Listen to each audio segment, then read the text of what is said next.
Saja kita mulai pada materi pada siang hari ini. Saya langsung share screen pada teman-teman semuanya.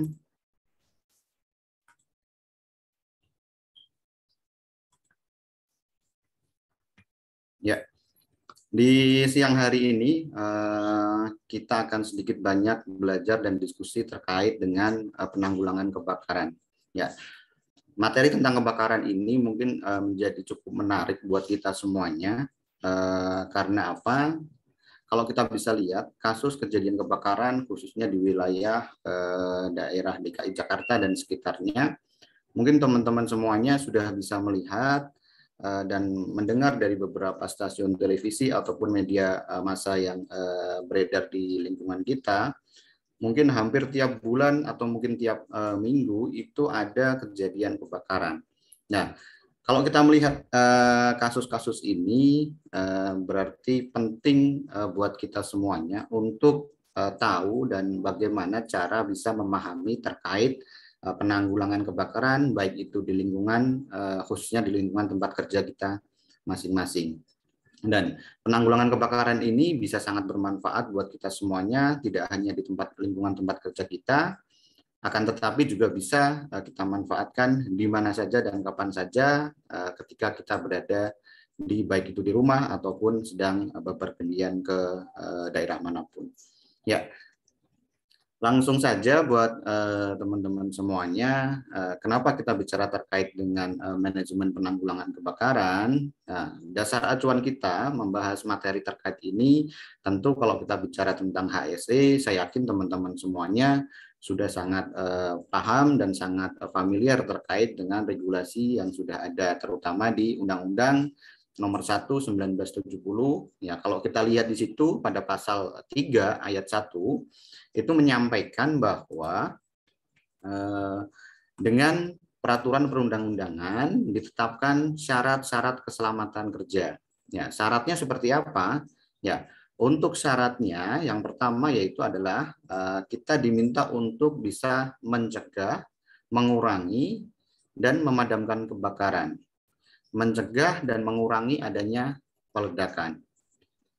Selanjutnya yaitu terkait dengan memberikan kesempatan jalan menyelamatkan diri dalam bahaya kebakaran, dan juga pengendalian penyebaran asap, gas, dan suhu yang terjadi ketika kebakaran.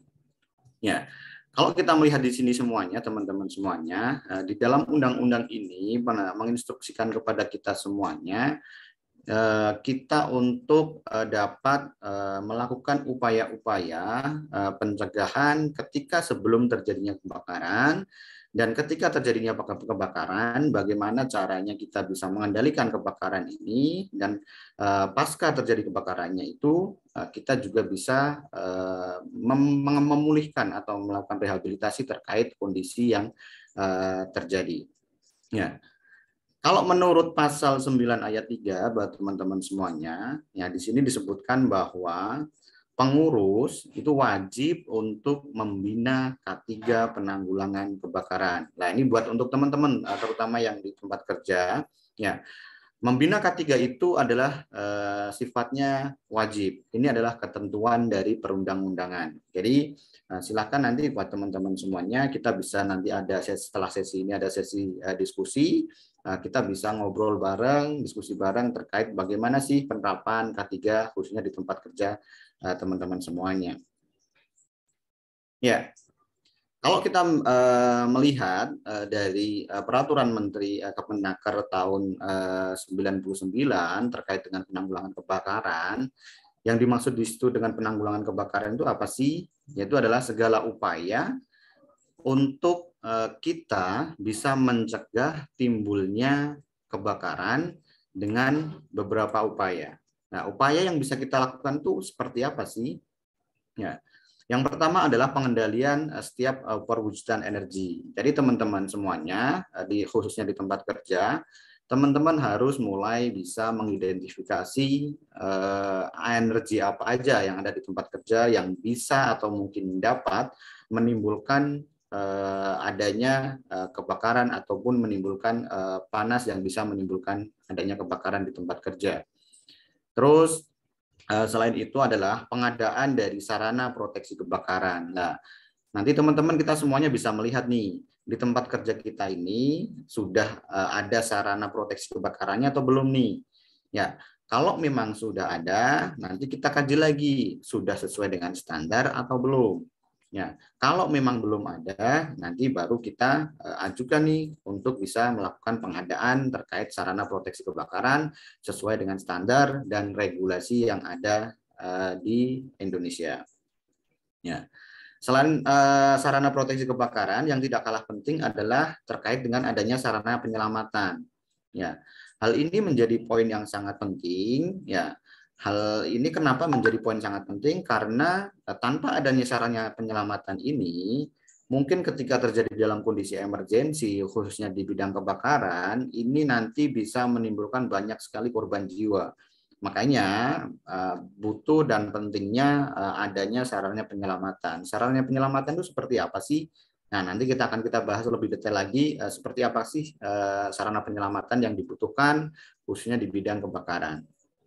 Nah, yang terakhir yaitu adalah kita itu diminta untuk membentuk organisasi tanggap darurat untuk memberantas kebakaran. Ya. Kira-kira gimana nih teman-teman semuanya? Apakah di tempat kerja teman-teman semuanya sudah memiliki tim tanggap darurat sendiri atau belum? Nah, spesifikasinya terkait dengan kalau kasus kali ini adalah kita bicara terkait dengan kebakaran. Nah, nanti akan saya coba jebarkan lagi dan saya akan coba bahas lebih detail lagi terkait dengan kebutuhan dari tim tanggap darurat kebakaran sesuai dengan regulasi atau aturan yang sudah ada. Nanti kita coba diskusikan apakah di tempat kita sudah bisa berjalan sesuai dengan regulasi yang ada atau belum. Ya. Nah, ini menjadi poin penting karena apa? Kalau sampai terjadi kebakaran, nanti penanganan kebakaran ini sangat bergantung pada tim tanggap darurat yang ada di tempat kerja kita masing-masing. Ya. Kalau kita bicara terkait dengan penanggulangan kebakaran buat teman-teman semuanya, itu pasti kita membagi menjadi 3 poin utama. Yang pertama adalah pada tahapan pencegahan. Ya, di tahapan pencegahan ini banyak sekali yang nanti akan bisa kita laksanakan dan kita persiapkan untuk mencegah bagaimana caranya kebakaran ini jangan sampai terjadi. Tahapan apa aja, peralatan apa aja, SDM-nya seperti apa yang harus kita siapkan supaya kebakaran ini tidak terjadi. Terus yang kedua adalah tanggap darurat. Ya, ketika memang terpaksa di kita harus ada kejadian kebakaran, nah bagaimana nih kita bisa menyikapinya dan menangani kondisi kebakaran ini? Supaya apa? Ketika terjadi kebakaran bisa segera kita langsung tangani dan kita relokasikan ataupun kita mungkin reduksi dari kebakaran yang ada itu sehingga kebakaran tidak melebar atau membesar di tempat kerja kita dan bisa segera kita kendalikan dan bisa segera kita padamkan. Nah, yang ketiga adalah tahapannya adalah terkait dengan pemulihan. Nah, setelah terjadi kebakaran, bagaimana kita bisa melakukan recovery atau pemulihan di situ? Kita butuh berapa lama? Apa yang harus kita persiapkan dan seterusnya. Ya, ini nanti kurang lebih yang akan kita bahas lebih dalam terkait dengan bagaimana kita bisa melakukan manajemen terkait dengan penanggulangan kebakaran khususnya di tempat kerja kita. Ya. Kalau kita bicara terkait dengan fire management system di sini, teman-teman, kita bagi menjadi 3 poin utama, yaitu terkait dengan pre-fire control-nya, jadi kontrol terkait sebelum terjadinya kebakaran, dan pada saat terjadinya kebakaran, dan juga pasca terjadinya kebakaran. Nah, di sini teman-teman, coba nanti akan kita coba diskusikan lebih dalam lagi dan lebih banyak lagi terkait 3 tahapan ini. Ya, kira-kira menurut teman-teman semuanya, pada tahapan pre itu apa sih yang mungkin bisa kita laksanakan dan pada saat terjadi kebakaran itu apa dan paskanya itu seperti apa? Ya, oke kita langsung aja biar kita bisa lebih banyak bisa diskusi. Ya, Pada saat pre-fire control di sini, teman-teman, kira-kira menurut teman-teman apa nih yang bisa kita laksanakan? Ya, yang pertama adalah teman-teman semuanya, kita sebelum terjadinya kebakaran, khususnya di tempat kerja masing-masing, kita melakukan yang namanya identifikasi terkait potensi bahaya kebakaran. Nah, teman-teman semuanya, teman-teman HSE khususnya, silakan teman-teman semuanya pastikan di tempat kerja teman-teman semuanya sudah melakukan identifikasi risk assessment di tempat kerjanya masing-masing. Nah, sudah ada data terkait bahaya ataupun potensi apa aja yang bisa memicu terjadinya kebakaran di tempat kerja. Ya, inilah tahapan pertamanya. Yang kedua yaitu teman-teman mengidentifikasi ancaman bahaya kebakaran. Ya, ancamannya seperti apa yang mungkin bisa menimbulkan kebakaran yang ada di tempat kerja. Ya. Yang ketiga adalah teman-teman juga harus mulai berpikir terkait dengan identifikasi skenarionya. Kalau sampai terjadi kebakaran harus seperti apa? Nah, supaya jangan sampai terjadi kebakaran, apa ini? Teman-teman harus memiliki skenario terkait hal ini supaya jangan sampai nih bisa terjadi kebakaran. Yang selanjutnya yaitu adalah perencanaan terkait dengan adanya sistem proteksi kebakaran. Ya, kalau kita bicara terkait dengan sistem proteksi kebakaran, pasti teman-teman semuanya juga sudah sering melihat atau sering mendengar terkait adanya proteksi aktif dan proteksi pasif. Nah, nanti kita bisa bahas lebih detail lagi nih terkait dengan adanya proteksi aktif dan proteksi pasif yang ada di tempat kerja kita masing-masing. Nah, ini menjadi nanti poin yang penting ketika kita bicara terkait dengan penanggulangan kebakaran. Ya, yang selanjutnya yang tidak kalah penting yaitu terkait dengan fire emergency plan. Ya, ini menjadi poin dan acuan dan panduan kita semuanya yang nanti di tempat kerja untuk bisa merespon ketika terjadinya kebakaran, dan dari proses sebelum terjadinya kebakaran sampai pasca terjadinya kebakaran kita bisa membuat fire emergency plan-nya. Upaya pencegahannya itu apa aja, upaya pada saat terjadinya accident-nya itu apa aja, dan nanti paskanya itu seperti apa. Nah, ini kalau nanti bisa dibuatkan dalam sebuah manual book atau mungkin dalam sebuah panduan. Nah, ini akan menjadi dasar buat kita di tempat kerja untuk bisa menerapkan terkait dengan penanganan kebakaran di tempat kerja kita masing-masing. Nah, selanjutnya yaitu terkait dengan pembentukan organisasi. Nah, organisasi terkait tim tanggap darurat bencana ini menjadi poin penting karena penetapan organisasi ini sebenarnya sudah diatur dalam regulasi terkait K3. Nah, nanti akan coba kita diskusikan, kita bahas lebih dalam lagi tentang pembentukan organisasi. Standarnya itu seperti apa, idealnya seperti apa, dan regulasinya seperti apa, itu nanti akan coba saya jabarkan secara singkat pada sesi materi kali ini. Ya. Yang selanjutnya yaitu terkait dengan pelatihan dan sertifikasi. Ya, kegiatan pada hari ini kita belajar bareng di sini. Ini salah satu wujud dari kegiatan kita untuk meningkatkan atau mengupgrade terkait dengan pelatihan dan sertifikasi dari setiap SDM yang ada di tempat kerja. Ya.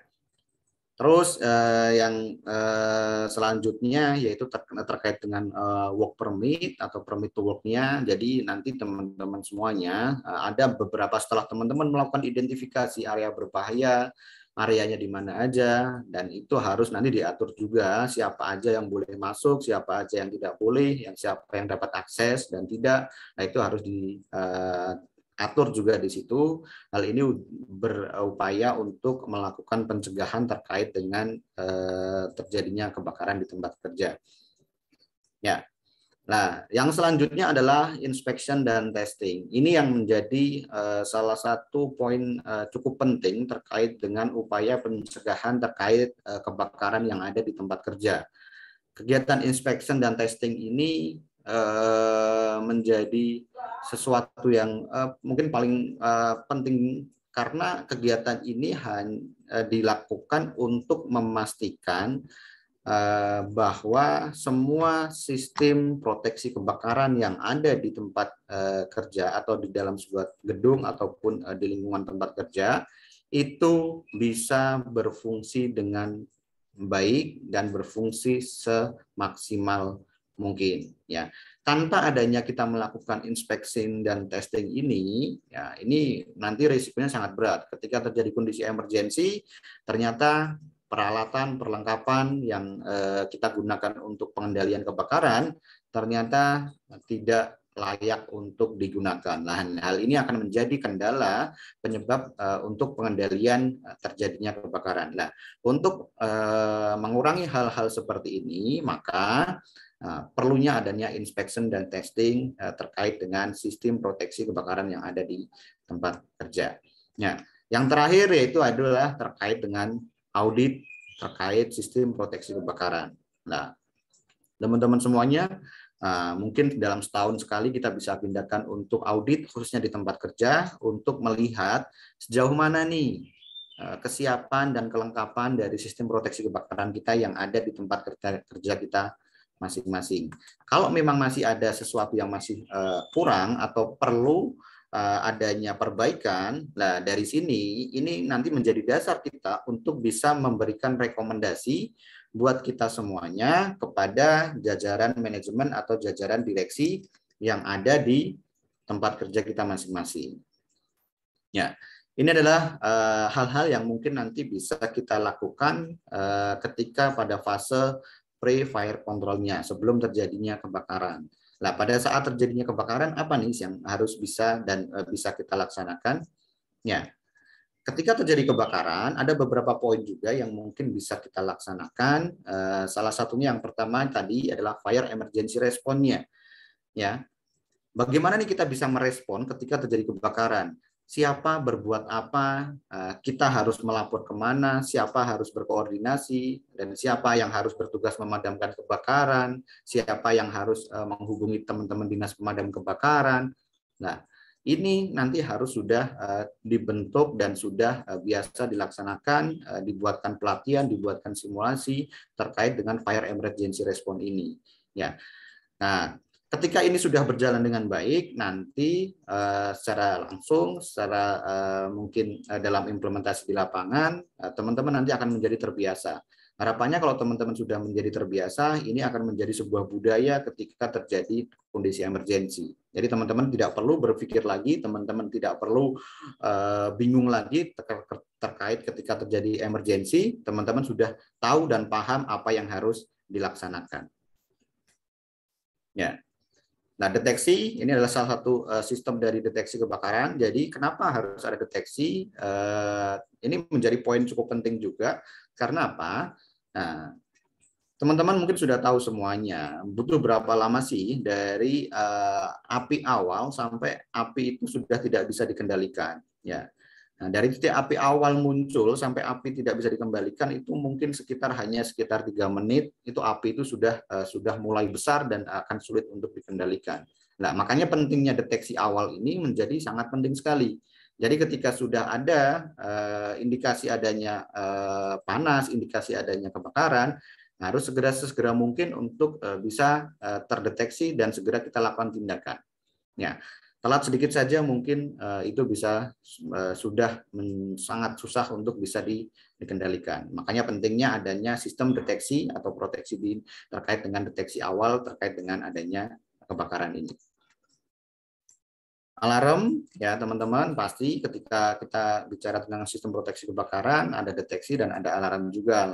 Alarm ini berfungsi untuk menginformasikan kepada kita semuanya terkait adanya kebakaran di lingkungan tempat kerja kita. Dan teman-teman harapannya yang ada di tempat kerja kita semuanya bisa langsung merespon dan menempatkan dirinya sesuai dengan fungsi dan tugasnya masing-masing. Ya, nanti teman-teman yang menjadi fire brigade, ya, dia harus mempersiapkan apa, harus menuju kemana, dan seterusnya. Ya. Nah, setelah itu otomatis kalau sudah ada alarm, teman-teman sudah ada yang berusaha untuk merespon. Nah, harapannya bisa segera dilakukan lokalisir terkait dengan pajanan ataupun kebakaran yang ada di tempat kerja kita semuanya. Nah, hal ini supaya apa? Jangan sampai api itu sudah terlalu besar dan sehingga tidak bisa dilakukan pengendalian. Dan ini otomatis nanti akan bisa menimbulkan dampak kerugian dan korban jiwa yang mungkin bisa lebih besar atau lebih banyak lagi. Ya, Yang terakhir adalah yang selanjutnya yaitu terkait dengan evakuasi. Ya, prosedur evakuasi ini menjadi penting ketika terjadi kebakaran. Ketika api sudah tidak bisa dikendalikan lagi, maka kita mau nggak mau harus melakukan evakuasi kepada penghuni yang ada di tempat kerja itu. Ya, nanti kita harus punya sendiri nih terkait dengan SOP-nya bagaimana kita melakukan evakuasi terkait dengan penyelamatan kepada penghuni tempat kerja tersebut. Nanti arah evakuasinya di mana, terus aksesnya melalui mana, dan titik kumpulnya ada di mana. Nah, ini menjadi poin penting. Nah, nanti kita bisa sedikit sharing kepada teman-teman semuanya seperti apa sih jalur evakuasi ataupun titik kumpul dan seterusnya. Ya, nah ketika kita sudah melakukan evakuasi, nanti teman-teman, nanti kita akan ada tim juga untuk yang bisa melakukan rescue dan P3K. Ya, nanti untuk hal ini adalah tim yang akan melakukan penyisiran terkait daerah-daerah yang terjadi kebakaran untuk memastikan tidak ada korban yang tertinggal di lokasi. Ya, hal ini pun pasti dengan mempertimbangkan segala segi terkait dengan keamanan dan keselamatan bagi petugasnya juga. Ya, yang terakhir yaitu terkait dengan keamanan. Ya, nanti ketika terjadi kebakaran, nah ini dari peran dari teman-teman keamanan ini menjadi cukup penting juga. Dia harus tahu bagaimana cara melakukan pengamanan di lingkungan atau lokasi kebakarannya. Siapa yang boleh masuk, siapa yang tidak boleh masuk. Nah, ini harus tahu juga. Nanti harus mempersiapkan akses untuk teman-teman di pemadam kebakaran, lokasinya harus di mana, penempatan dari teman-teman, aksesnya melalui mana, dan seterusnya. Ini harus menjadi standar yang ada di kita juga terkait dengan fire emergency response ketika terjadinya kebakaran. Ya, pada saat setelah terjadinya kebakaran, apa yang harus kita lakukan? Yang pertama kita melakukan investigasi. Investigasi ini untuk apa sih teman-teman semuanya? Nah, investigasi ini kita lakukan untuk mencari penyebab dasar terkait adanya kebakaran ini. Apa sih ini pencetusnya? Apa sih dasarnya? Kenapa bisa terjadi kebakaran ini? Nah, hal ini menjadi penting sekali untuk kita bisa menggali lebih dalam lagi terkait penyebab kebakaran ini. Hal ini kenapa? Nah, tentu untuk kita bisa mencegah kejadian ini di kemudian hari dan menjadi pembelajaran buat kita semuanya terkait dengan upaya-upaya pencegahan terkait dengan kebakaran ini. Nah, dan nantinya kita akan melakukan upaya perbaikan-perbaikan terkait dengan penyebab kebakaran ini supaya di kemudian hari hal ini tidak terjadi lagi. Terus kita melakukan analisa, analisa dari hasil investigasi. Nanti kita akan membuat tim terkait investigasi. Setelah kita investigasi, nanti kita akan analisa data-data yang kita temui, data-data yang kita terima, data-data yang kita kumpulkan di lapangan.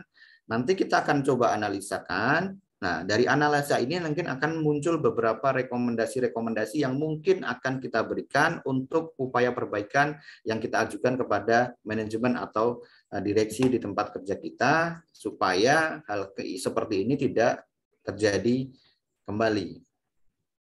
Ya.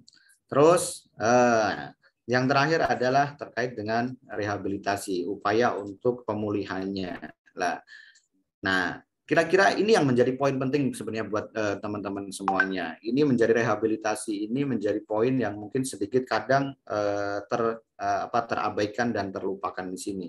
Nah, padahal kalau kita bekerja di tempat kerja kita masing-masing, pasti yang namanya perusahaan itu berorientasi pada profit, ya kan? Ketika perusahaan itu berorientasi pada profit, teman-teman semuanya, pasti dia tidak mau nih ada kasus seperti ini yang bisa menghambat terkait dengan proses produksi dan seterusnya. Ya. Nah, makanya penting nih bagaimana kita bisa mempersiapkan upaya-upaya untuk melakukan rehabilitasinya. Nah, butuh berapa lama nih ketika setelah terjadinya kebakaran dari perusahaan itu untuk bisa kembali seperti kondisi di awal lagi, bisa beraktivitas seperti sedia kala lagi, bisa melakukan produksi atau mungkin produktivitasnya bisa berjalan seperti sedia kala lagi. Nah, apa yang harus bisa dipersiapkan untuk mempersiapkan hal-hal tersebut? Nah, Nah, ini mungkin kalau ini menjadi poin yang banyak atau mungkin ada beberapa kali yang sedikit diacukan. Nah, tapi ini adalah poin cukup penting ketika ada perusahaan yang berbicara terkait dengan profit, otomatis dia akan pengen untuk bisa segera beraktivitas kembali seperti sedia kala. Ya, itu terkait manajemen penanggulangan kebakaran yang ada di tempat kerja kita. Ya, teman-teman semuanya, kalau seumpama kita ingin menerapkan terkait manajemen terkait kebakaran ini, hal pertama yang harus kita lakukan apa sih sebenarnya teman-teman semuanya? Ya, kita butuh yang namanya komitmen dan kebijakan terkait K3 khususnya di bidang penanggulangan kebakaran. Ya, tanpa adanya ini komitmen bersama, komitmen ini bukan hanya dari level manajemen atau direksi, tapi ini adalah komitmen untuk semua yang ada di tempat kerja, baik dari manajemen atau dari direksi sampai kepada teman-teman karyawan yang ada di situ. Kalau kita semuanya sudah memiliki komitmen bersama terkait dengan penanggulangan kebakaran ini, saya yakin kebakaran yang mungkin bisa terjadi itu bisa dikendalikan atau bahkan bisa tidak terjadi sama sekali. Ya. Nah, untuk bisa menanggulangan itu, biasanya kalau mungkin teman-teman di lapangan sudah sering melihat ada yang namanya sering disebut dengan PDCA, Plan, Do, Check, dan Action-nya apa, seperti apa, dari persiapan pertama dari proses perencanaannya, pelaksanaannya, monitoring dan evaluasinya, dan peninjauan ulangnya seperti apa. Nah, ini menjadi proses yang mungkin akan menjadi kegiatan rutin di tempat kerja kita. Tiap tahun akan membuat perencanaan, terus kita nanti akan coba implementasikan perencanaan tadi dalam bentuk bisa dalam bentuk program kerja dan seterusnya, dan nanti kita diimplementasikan dalam kegiatan, terus nanti kita evaluasi lagi dan kita monitoring lagi. Oh, ternyata kalau masih ada perlu yang diperbaiki, nanti akan kita tinjau ulang, dan kita perbaikan lagi. Di tahun depan akan kita rubah lagi, kita lakukan improvisasi lagi, dengan sesuaikan dengan kondisi yang ada. Ya, ini akan menjadi sebuah sistem atau menjadi sebuah siklus yang nanti harapannya bisa menjadi perbaikan-perbaikan ke depannya supaya meminimalkan atau menghilangkan risiko terjadinya kebakaran yang ada di tempat kerja. Ya, nih saya coba akan sedikit membahas terkait regulasi yang ada, yaitu dari Keputusan Menteri Tenaga Kerja nomor 186 tahun 1999 tentang unit penanggulangan kebakaran khususnya di tempat kerja. Ya, ini biar teman-teman sedikit mungkin membuka wawasan buat kita semuanya juga dan membuat diskusi kita lebih menarik lagi. Kenapa sih kita harus bicara terkait seperti ini? Nah, ternyata memang secara regulasi ini memang sudah diatur. Ya, standarnya seperti apa sih? Ya. Nah, dalam menentukan itu ada beberapa pertimbangan yang dilakukan dari pemerintah terkait hal tersebut. Yang pertama, yang pertimbangan yang dilaksanakan yaitu adalah bahwa kebakaran di tempat kerja berakibat sangat merugikan baik bagi perusahaan maupun bagi kepentingan pembangunan nasional, ataupun oleh karena itu perlunya adanya penanggulangan terkait kebakaran. Nah, ini salah satu pertimbangan kenapa sih harus dibentuk regulasi terkait unit penanggulangan kebakaran. Yang kedua adalah, nah, untuk menanggulangi kebakaran di tempat kerja diperlukan adanya peralatan proteksi kebakaran yang memadai. Ya, di sini disebutkan peralatan yang memadai, petugas penanggulangan kebakaran yang ditunjuk khusus untuk melaksanakan prosedur terkait dengan keadaan darurat. Ya. Yang selanjutnya yaitu terkait petugas penanggulangan kebakaran di tempat kerja dapat melaksanakan tugasnya secara efektif dan perlu diatur ketentuan tentang unit penanggulangan kebakaran di tempat kerja. Makanya dari Keputusan Menteri Tenaga Kerja ini mengatur terkait dengan unit penanggulangan kebakaran di tempat kerja. Mengingat terkait dengan regulasi sebelumnya yang ada, yaitu Undang-Undang Nomor 14 Tahun 1969 tentang ketentuan-ketentuan pokok mengenai tenaga kerja, Undang-Undang Nomor 1 1970 terkait keselamatan kerja, Peraturan Menteri Tenaga Kerja Nomor 2 Tahun 92 tentang cara penunjukan dan kewajiban wewenang ahli keselamatan kerja, Peraturan Menteri Tenaga Kerja Nomor 4 Tahun 95 tentang perusahaan jasa keselamatan dan kesehatan kerja. Ya, pada bab 1 teman-teman, ini bisa teman-teman sambil baca dan lihat di sini juga. Di sini disebutkan yang disebut tempat kerja itu seperti apa sih sebelum kita masuk di situ. Ya, kalau di sini kita bisa lihat yang disebut dengan tempat kerja itu adalah ruangan ataupun lapangan, baik itu tertutup ataupun terbuka, bergerak ataupun tetap, di mana tenaga kerja bekerja atau sering dimasuki tenaga kerja untuk keperluan suatu usaha dan di mana terdapat sumber-sumber bahaya, yaitu disebut tempat kerja. Jadi kalau dari penjelasan ini, ketika teman-teman di tempat kerja teman-teman semuanya mencakup ini semuanya, nah itulah yang disebut dengan tempat kerja. Nah, sedangkan yang disebut dengan tenaga kerja adalah setiap orang yang mampu melakukan perbaikan pekerjaan baik di dalam maupun di luar hubungan kerja guna untuk menghasilkan jasa ataupun barang untuk memenuhi kebutuhan masyarakat. Ya. Ya.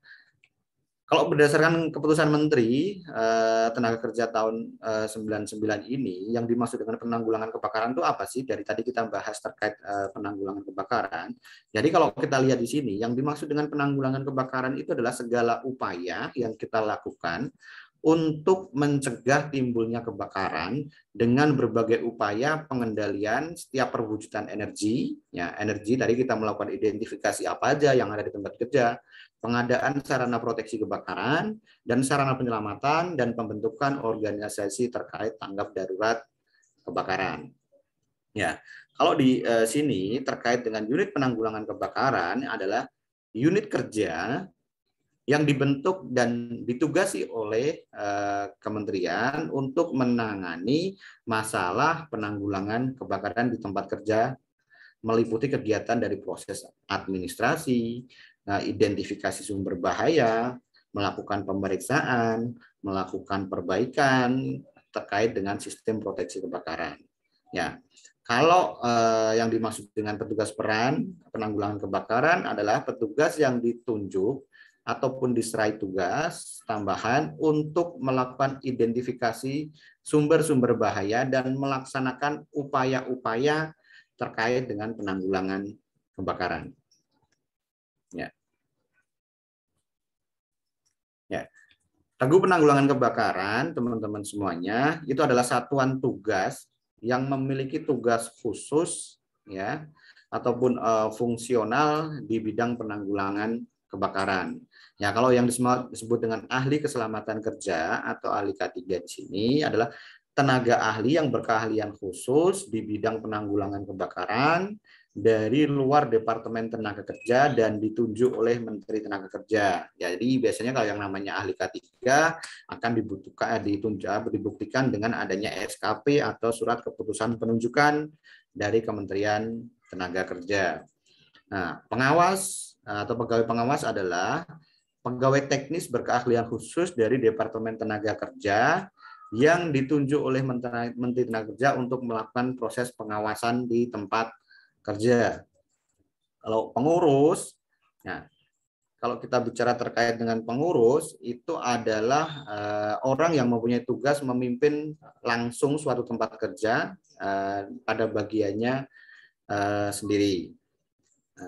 Terus yang selanjutnya yaitu terkait dengan pengusaha.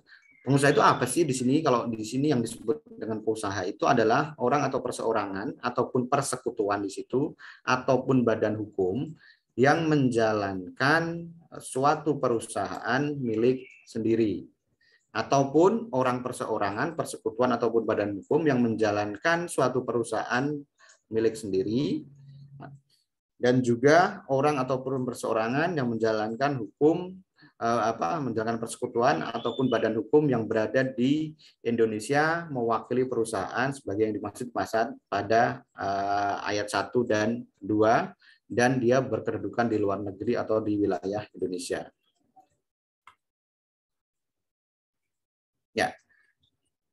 Itu tadi adalah pengertian terkait dengan apa aja poin terkait dengan penanggulangan kebakaran. Nah, di sini disebutkan pada pasal 2-nya, pengurus atau perusahaan wajib melaksanakan yang namanya pencegahan dan mengurangi dan memadamkan kebakaran dan melakukan latihan penanggulangan kebakaran di tempat kerja. Nah, di sini saya garis bawahi adalah teman-teman, pengurus atau perusahaan itu wajib melaksanakan. Nah, kalau sifatnya wajib itu ada sifatnya mandatori ya.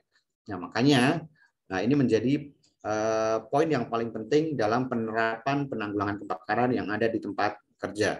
Ya, kewajibannya itu apa aja sih di situ? Yaitu kan tadi sudah dijelaskan, yaitu mencegah, mengurangi, memadamkan kebakaran di tempat kerja, sebagaimana yang sudah disebutkan pada ayat 1. Ya, nah, itu apa aja? Nah, itu ada beberapa poin. Itu teman-teman bisa lihat di sini. Yang pertama yaitu terkait dengan pengendalian setiap bentuk energi. Ya, teman-teman sebelum melakukan pengendalian pasti teman-teman harus melakukan identifikasi dulu energi apa aja yang ada di tempat kerja, penyediaan sarana proteksi dan deteksi alarm yang ada di tempat kerja, baik itu alarm kebakaran, pemadam kebakaran, dan juga sarana evakuasi. Nah, selanjutnya adalah terkait dengan pengendalian penyebaran asap dan panas dan gas yang ada di tempat kerja. Dan ini bagaimana nih teman-teman bisa melihat apakah lokasinya sudah memiliki kompartementasi yang bagus atau belum. Kalau memang belum, ya kita harus melakukan perbaikan. Nah, pembentukan unit penanggulangan kebakaran di tempat kerja. Nanti kita akan bahas cukup detail terkait dengan pembentukan unit penanggulangan kebakaran ini. Penyelenggaraan latihan dan gladi terkait penanggulangan kebakaran secara berkala. Nah, pelatihan ini harus dilakukan secara rutin, secara berkala. Ya, dan nantinya memang harus didampingi dan kita libatkan kepada stakeholder yang ada di lingkungan tempat kerja. Memiliki buku rencana penanggulangan keadaan darurat kebakaran bagi tempat kerja yang memperkerjakan lebih dari 50 tenaga kerja atau tempat yang memiliki potensi bahaya kebakaran sedang dan berat. Ya, jadi kalau tempat kerja teman-teman semuanya memperkerjakan lebih dari 50 tenaga kerja, maka tempat itu harus memiliki buku rencana penanggulangan keadaan darurat kebakaran. Nah, apakah ini sudah ada atau belum? Nanti kalau memang belum, berarti harus dibuatkan terkait pembuatan buku rencana penanggulangan keadaan darurat. Ya. Yang selanjutnya adalah pengendalian setiap bentuk energi, yaitu penyediaan sarana deteksi, sarana alarm, terus pemadam kebakaran, sarana evakuasi, pengendalian penyebaran asap, panas, gas, sesuai dengan dimaksud dengan pasal 2 tadi. Nah, buku rencana penanggulangan kebakaran ini sebagai dimaksud dari pasal ayat 2 tadi pada huruf F, yaitu isinya apa aja sih yang harus ada di dalamnya itu terkait adanya informasi tentang sumber potensi bahaya kebakaran dan cara pencegahannya. Jadi teman-teman harus melakukan identifikasi dulu potensi bahaya kebakarannya, baru teman-teman harus memikirkan bagaimana caranya untuk melakukan pencegahannya. Jenis, cara pemeliharaan dan penggunaan sarana proteksi kebakaran di tempat kerja. Ya, jadi contoh kalau teman-teman di tempat kerjanya punya APAR, punya hidran, itu teman-teman harus tahu bagaimana caranya. Ya, jadi semua orang di sana harus tahu cara menggunakan APAR, cara menggunakan hidran dan seterusnya. Prosedur pelaksanaan pekerjaan berkaitan dan pencegahan bahaya kebakaran, prosedur dalam menghadapi keadaan darurat dan bahaya kebakaran. Ya, di pasal 3 ini pembentukan unit penanggulangan kebakaran sebagaimana dimaksud pada ayat 2 pasal 2 dan ayat 1 dengan memperhatikan jumlah tenaga kerja atau klasifikasi. Ya, klasifikasi tingkat potensi bahaya kebakaran di sini yang dimaksud dengan pasal 3 yaitu terdiri dari 5 poin, ada 5 poin di sini. Yang pertama adalah tingkat risiko bahaya kebakaran ringan. Yang kedua ada tingkat risiko bahaya kebakaran sedang 1. Yang ketiga adalah tingkat risiko bahaya kebakaran sedang 2. Yang keempat adalah tingkat kebakaran risiko kebakaran sedang 3 dan tingkat kebakaran sedang berat. Ya. Selanjutnya adalah terkait dengan jenis tempat kerja menurut klasifikasi tingkat risiko kebakaran yang dimaksud pada ayat 1 tadi. Ya, di situ teman-teman semuanya nanti seperti tercantum dalam lampiran keputusan Menteri ini, jenis tempat kerja membentuk termasuk klarifikasi tingkat risiko bahaya kebakaran sebagai dimaksud pada ayat 2 dan ditetapkan sendiri oleh Menteri Pejabat yang sudah ditunjuk. Ya. Pada pasal 5 nanti menjelaskan terkait unit penanggulangan kebakaran yang dimaksud pada pasal 3 tadi. Dalam unit penanggulangan kebakaran ini tadi yang saya sebutkan, ya di sini ini ada petugas peran kebakaran, ada regu penanggulangan kebakaran, ada koordinator unit penanggulangan kebakaran, dan ada ahli K3 spesialis penanggulangan kebakaran sebagai penanggung jawab teknis.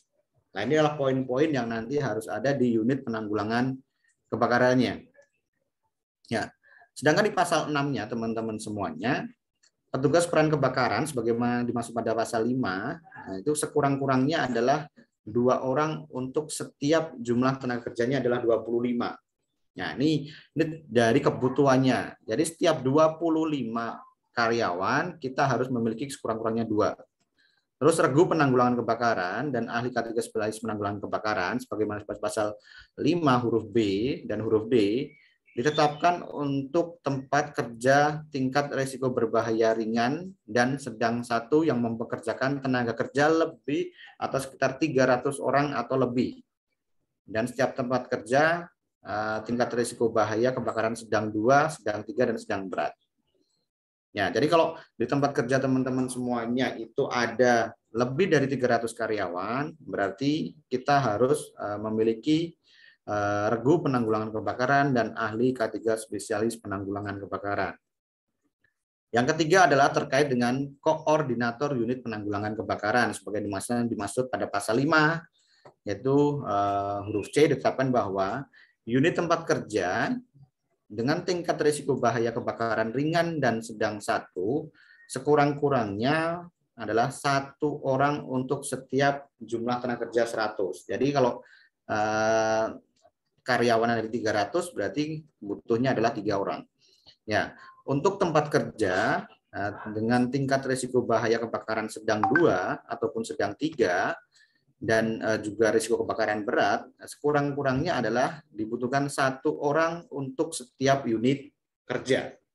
Jadi ini berdasarkan dari unitnya. Jadi kalau ada teman-teman ada beberapa unit, berarti tiap unit harus paling nggak punya 1.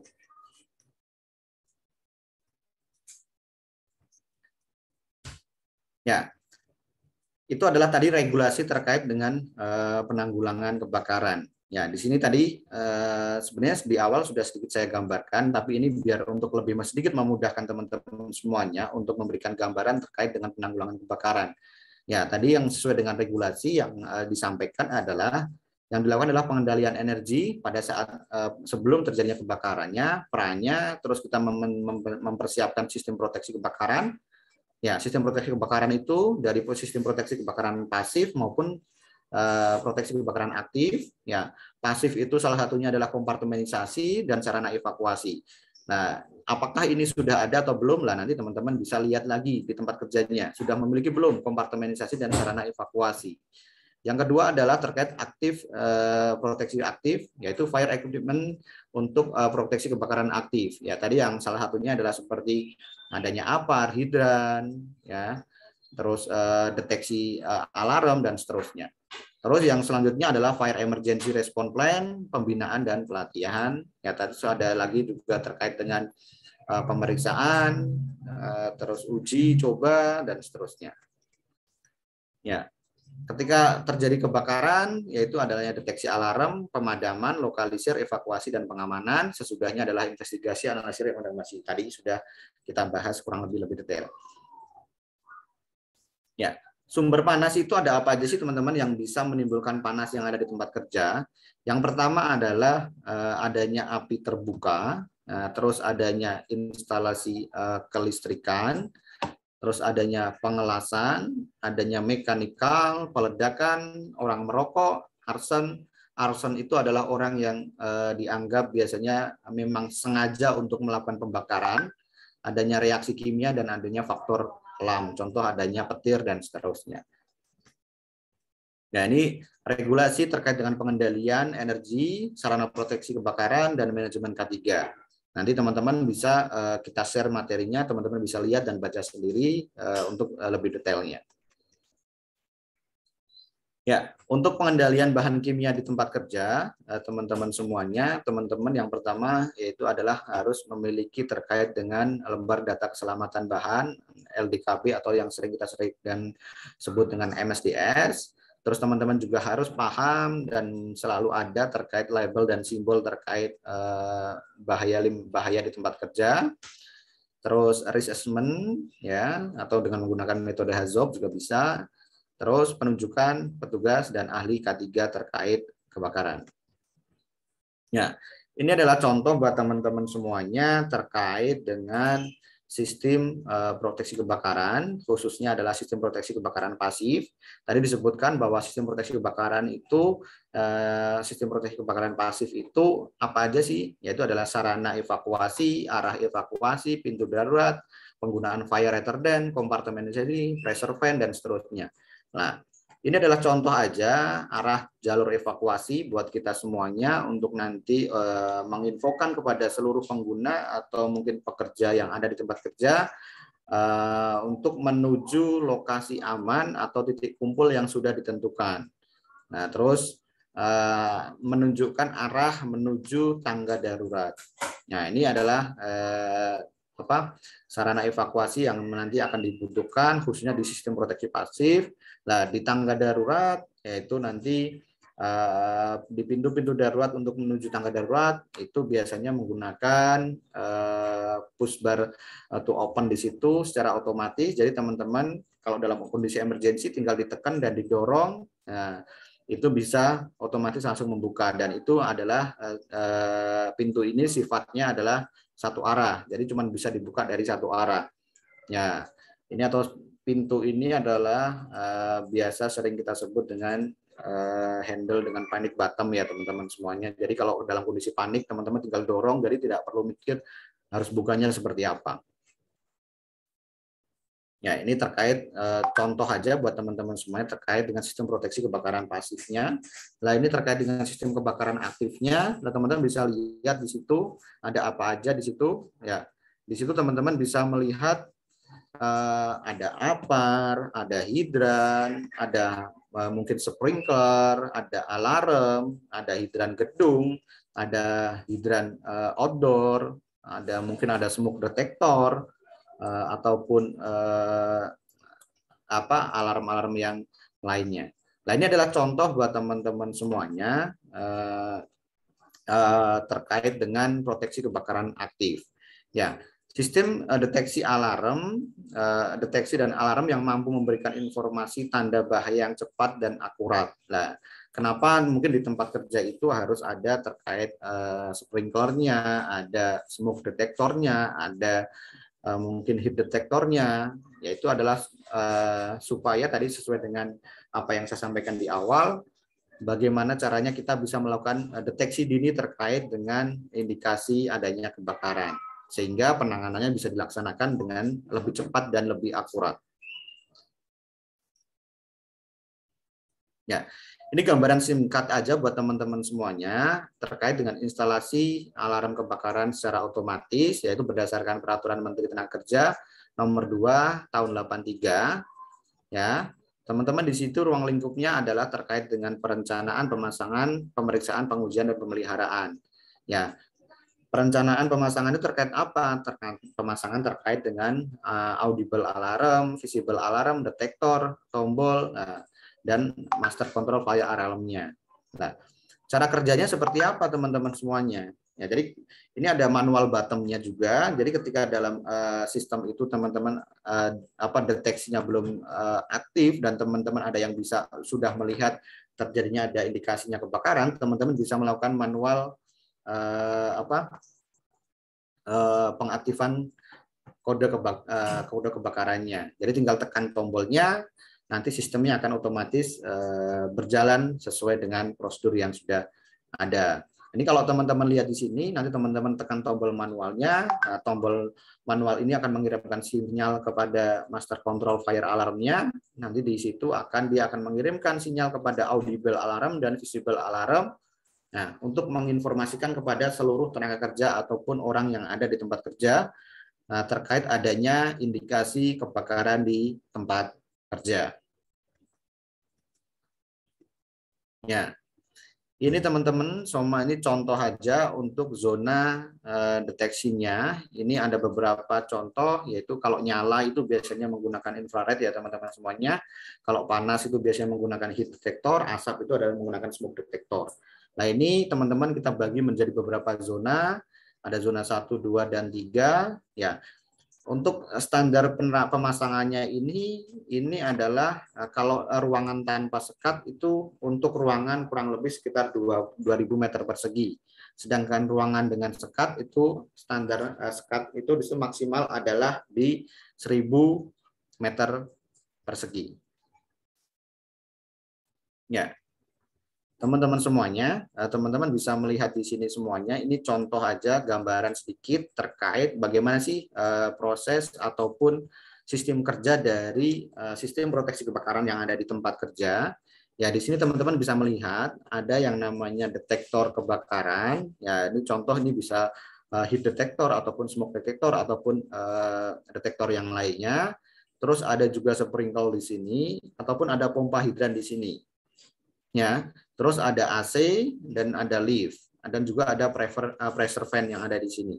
Ya, jadi contoh buat teman-teman semuanya, ketika terjadi atau ada indikasi ada pendeteksian kebakaran, ya, di sini akan mengaktifkan sistem deteksi yang ada, baik itu sprinkler ataupun detektor kebakarannya. Nah, dari sini dia akan memberikan informasi meneruskan kepada MCFA, Master Counter Fire Alarm-nya. Ya, dari master counter file alarm ini dia akan langsung ya kan terkoneksi kepada instalasi AC kalau bisa, jadi akan otomatis off, lift dia akan otomatis off. Ya. Ya.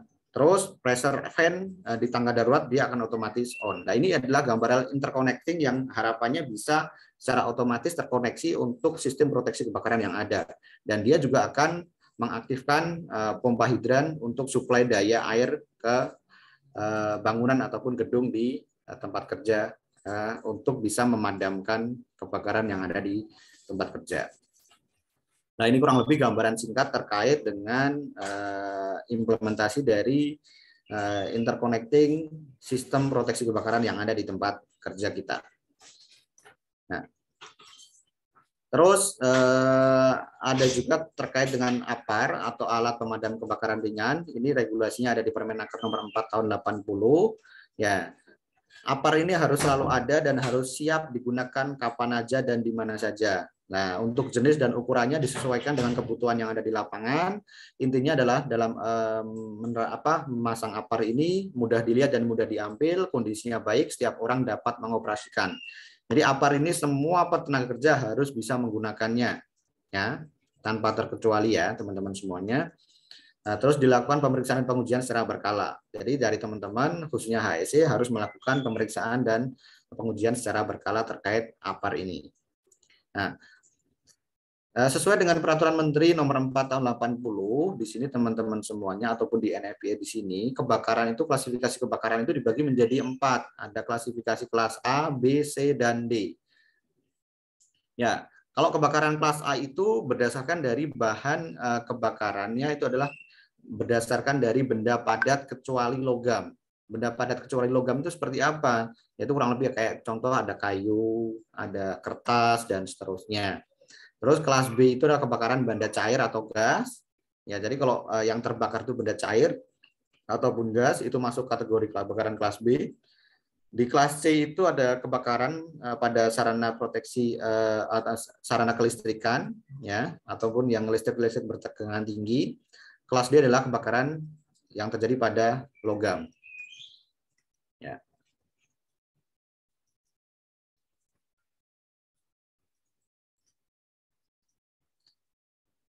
Nah, ini jenis untuk media pemadam kebakaran. Yang jenis basah itu biasanya ada 2, yaitu menggunakan air dan busa.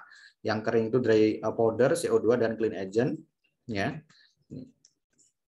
Ini contoh aja, nanti teman-teman saya yakin pasti sudah paham terkait ini.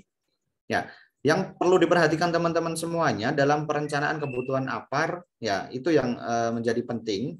Yang pertama adalah teman-teman harus memastikan lokasi penempatannya, ya, terus jenis media yang mau digunakan itu apa, dan fire ratingnya. Ya, jadi fire rating itu menentukan untuk dari beban kebakarannya, disesuaikan apakah sudah sesuai apa belum. Harapannya apa? Jadi ketika kita menggunakan APAR ini benar-benar digunakan APAR yang efektif digunakan untuk memadamkan risiko kebakaran yang ada di tempat kerja. Jangan sampai risiko adalah risiko kebakarannya adalah kelistrikan, kita memadamkannya menggunakan busa atau foam yang ada di situ. Nah, itu kan tidak efektif ya. Makanya teman-teman harus benar-benar mempertimbangkan untuk lokasi penempatannya, jenis medianya, fire ratingnya, terus kecepatan reaksinya, klasifikasi kebakarannya, beban kebakarannya, dan seterusnya. Ya, teman-teman semuanya, sedikit mengulas, tadi sudah kita banyak bicara tentang regulasinya. Nah, kita akan sedikit sedikit terkait dengan kebakaran. Ya, di sini ada 2 poin, yaitu terkait dengan api dan kebakaran. Nah, menurut teman-teman gimana nih? Apakah yang disebut dengan api dan kebakaran itu sama? Ya, jadi yang namanya api itu tidak sama dengan yang disebut dengan kebakaran, itu tentu berbeda, karena penamaannya juga berbeda. Nah, kenapa bisa disebut kebakaran? Kenapa bisa disebut api? Ya, disebut api itu karena apa? Karena api itu adalah suatu proses kimia, yaitu terkait dengan proses oksidasi secara cepat yang menghasilkan panas dan cahaya. Ketika kita bilang api, itu adalah sifatnya masih dapat dikendalikan, atau itu menjadi sebuah kebutuhan kita, dan itu tidak membahayakan dan tidak menimbulkan kerugian bagi kita. Ya, nah, kalau disebut kebakaran itu, ya, kalau api itu sifatnya adalah sudah tidak terkontrol atau tidak dapat dikendalikan, ya, ataupun api itu tidak dikehendaki sehingga dapat menimbulkan kerugian, baik itu pun harta benda maupun bisa menimbulkan korban jiwa. Nah, inilah sedikit yang membedakan terkait dengan api dan kebakaran. Mungkin kita semuanya dalam kehidupan sehari-hari kita pasti butuh yang api untuk kegiatan kita sehari-hari, untuk masak dan seterusnya. Tapi kalau terjadi kebakaran, nah ini menjadi sesuatu yang berbeda. Ya, makanya kalau kita disebut kebakaran itu adalah sesuatu yang sudah tidak terkendali. Nah, dan itu bisa menimbulkan kerugian ataupun menimbulkan korban jiwa. Ya, dalam penanggulangan kebakaran biasanya kita sebut kalau dulu teman-teman mungkin sering melihat atau mendengar adanya teori segitiga api. Tapi seiring berjalannya waktu, kita sering mengenal dengan yang namanya tetrahedron of fire di sini. Ya, ini adalah pengembangan dari pengendalian api di sini. Nah, kalau teman-teman lihat untuk pengendalian api itu tiga unsur penting dalam terciptanya sebuah api itu apa sih? Ya, yang pertama adanya bahan bakar, adanya oksigen, dan adanya panas. Ya, nah, dari proses ini akan menimbulkan reaksi berantai atau reaksi kimia yang bisa menimbulkan kebakaran itu akan berlangsung secara terus-menerus.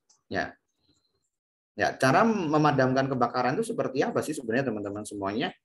Ya, untuk memadamkan kebakaran itu salah satunya adalah kita menghilangkan atau mengurangi salah satu dari 3 unsur yang tadi.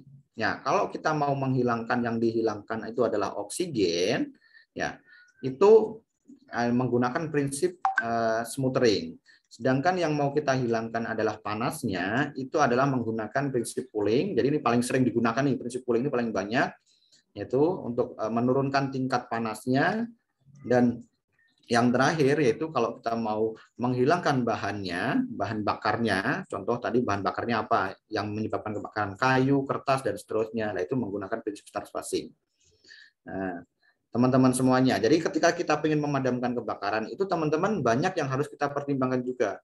Apa nih yang bahan yang terbakar itu apa, terus kondisi lingkungannya seperti apa, media yang mau kita gunakan untuk memadamkan itu apa, itu sangat berpengaruh di situ.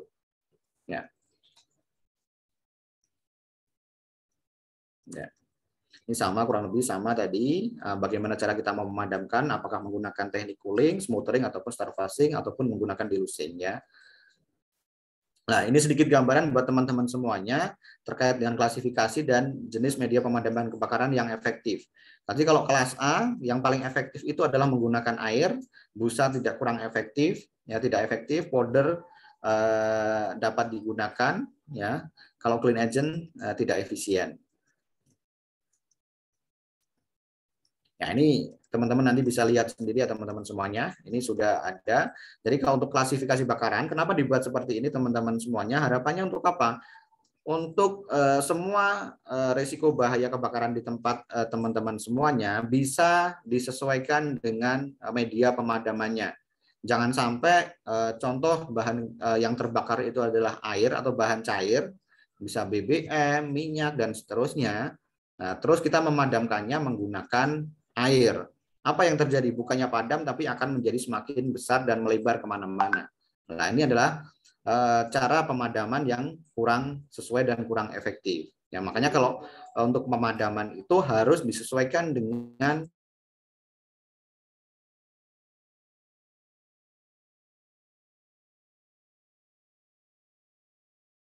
api itu semakin besar. Ya. Ini syarat penempatan APAR. Yang pertama adalah dilarang memasang APAR berlubang atau cacat, ditempatkannya digantung di konstruksi yang kuat, dengan ketinggian ditempatkan ketinggian 1,2 meter di atas lantai minimal 15 cm, dan seterusnya. Nanti teman-teman bisa lihat, ini saya yakin teman-teman sudah cukup familiar. Ya. Ini kalau udah berdasarkan keputusan Menteri tentang unit penanggulangan kebakaran di tempat kerja ya. Kita langsung aja karena waktunya sudah agak siang nih. Kita akan masuk di unit penanggulangan kebakaran. Ya, di sini teman-teman semuanya, dari unit penanggulangan kebakaran ini fungsinya untuk apa sih? Untuk mengidentifikasi bahaya kebakaran di tempat kerja, mampu dan kompeten menghadapi bahaya di tempat kerja, dan juga memelihara peralatan sistem proteksi kebakaran sehingga peralatan sistem dan yang ada di tempat kerja bisa siap dipakai kapan aja. Memimpin dan berkoordinasi ketika terjadi keadaan darurat. Ya. Nih, tadi yang sudah saya sampaikan, standar kompetensinya itu dibagi menjadi 4 ya teman-teman. Nah, tingkat dasar 2, tingkat ahli pertama, dan tingkat ahli madya. Ini adalah klasifikasi petugas peran kebakaran, tadi sesuai regulasinya, itu ada klasifikasi kelas D, C, B, dan A. Ya, D itu adalah petugas peran kebakaran, C itu adalah regu penanggulangan kebakaran, B itu adalah koordinator unit penanggulangan kebakaran, dan A itu adalah penanggung jawab teknik K3 penanggulangan kebakaran. Tadi sesuai dengan apa yang sudah saya sampaikan di awal. Ini uraian tugasnya. Ini akan coba saya sampaikan sekilas buat teman-teman semuanya. Ya, di kelas D, petugas peran kebakaran, yaitu uraian tugasnya adalah melaporkan kondisi bahaya kebakaran dan sarana proteksi kebakaran, melakukan tindakan pemadaman awal bila terjadi kebakaran, memandu evakuasi, dan bertanggung jawab di unit kerja tertentu. Ya, ini untuk petugas peran kebakaran atau kelas D. Terus anggota regu penanggulangan kebakaran atau kelas C, tugas pokoknya tanggung jawabnya di seluruh tempat kerja. Tugasnya adalah melakukan patroli rutin ke seluruh unit kerja untuk memantau semua aspek terkait dengan pencegahan kebakaran, jangan sampai terjadinya kebakaran, memelihara, memeriksa, dan menguji semua sarana proteksi kebakaran agar selalu dalam keadaan siap pakai. Jadi sarana proteksi kebakaran harus dipastikan dan diperiksa agar bisa digunakan kapan aja. Nah, siap siaga melakukan tindakan menghadapi keadaan darurat kebakaran untuk pemadaman dan penyelamatan.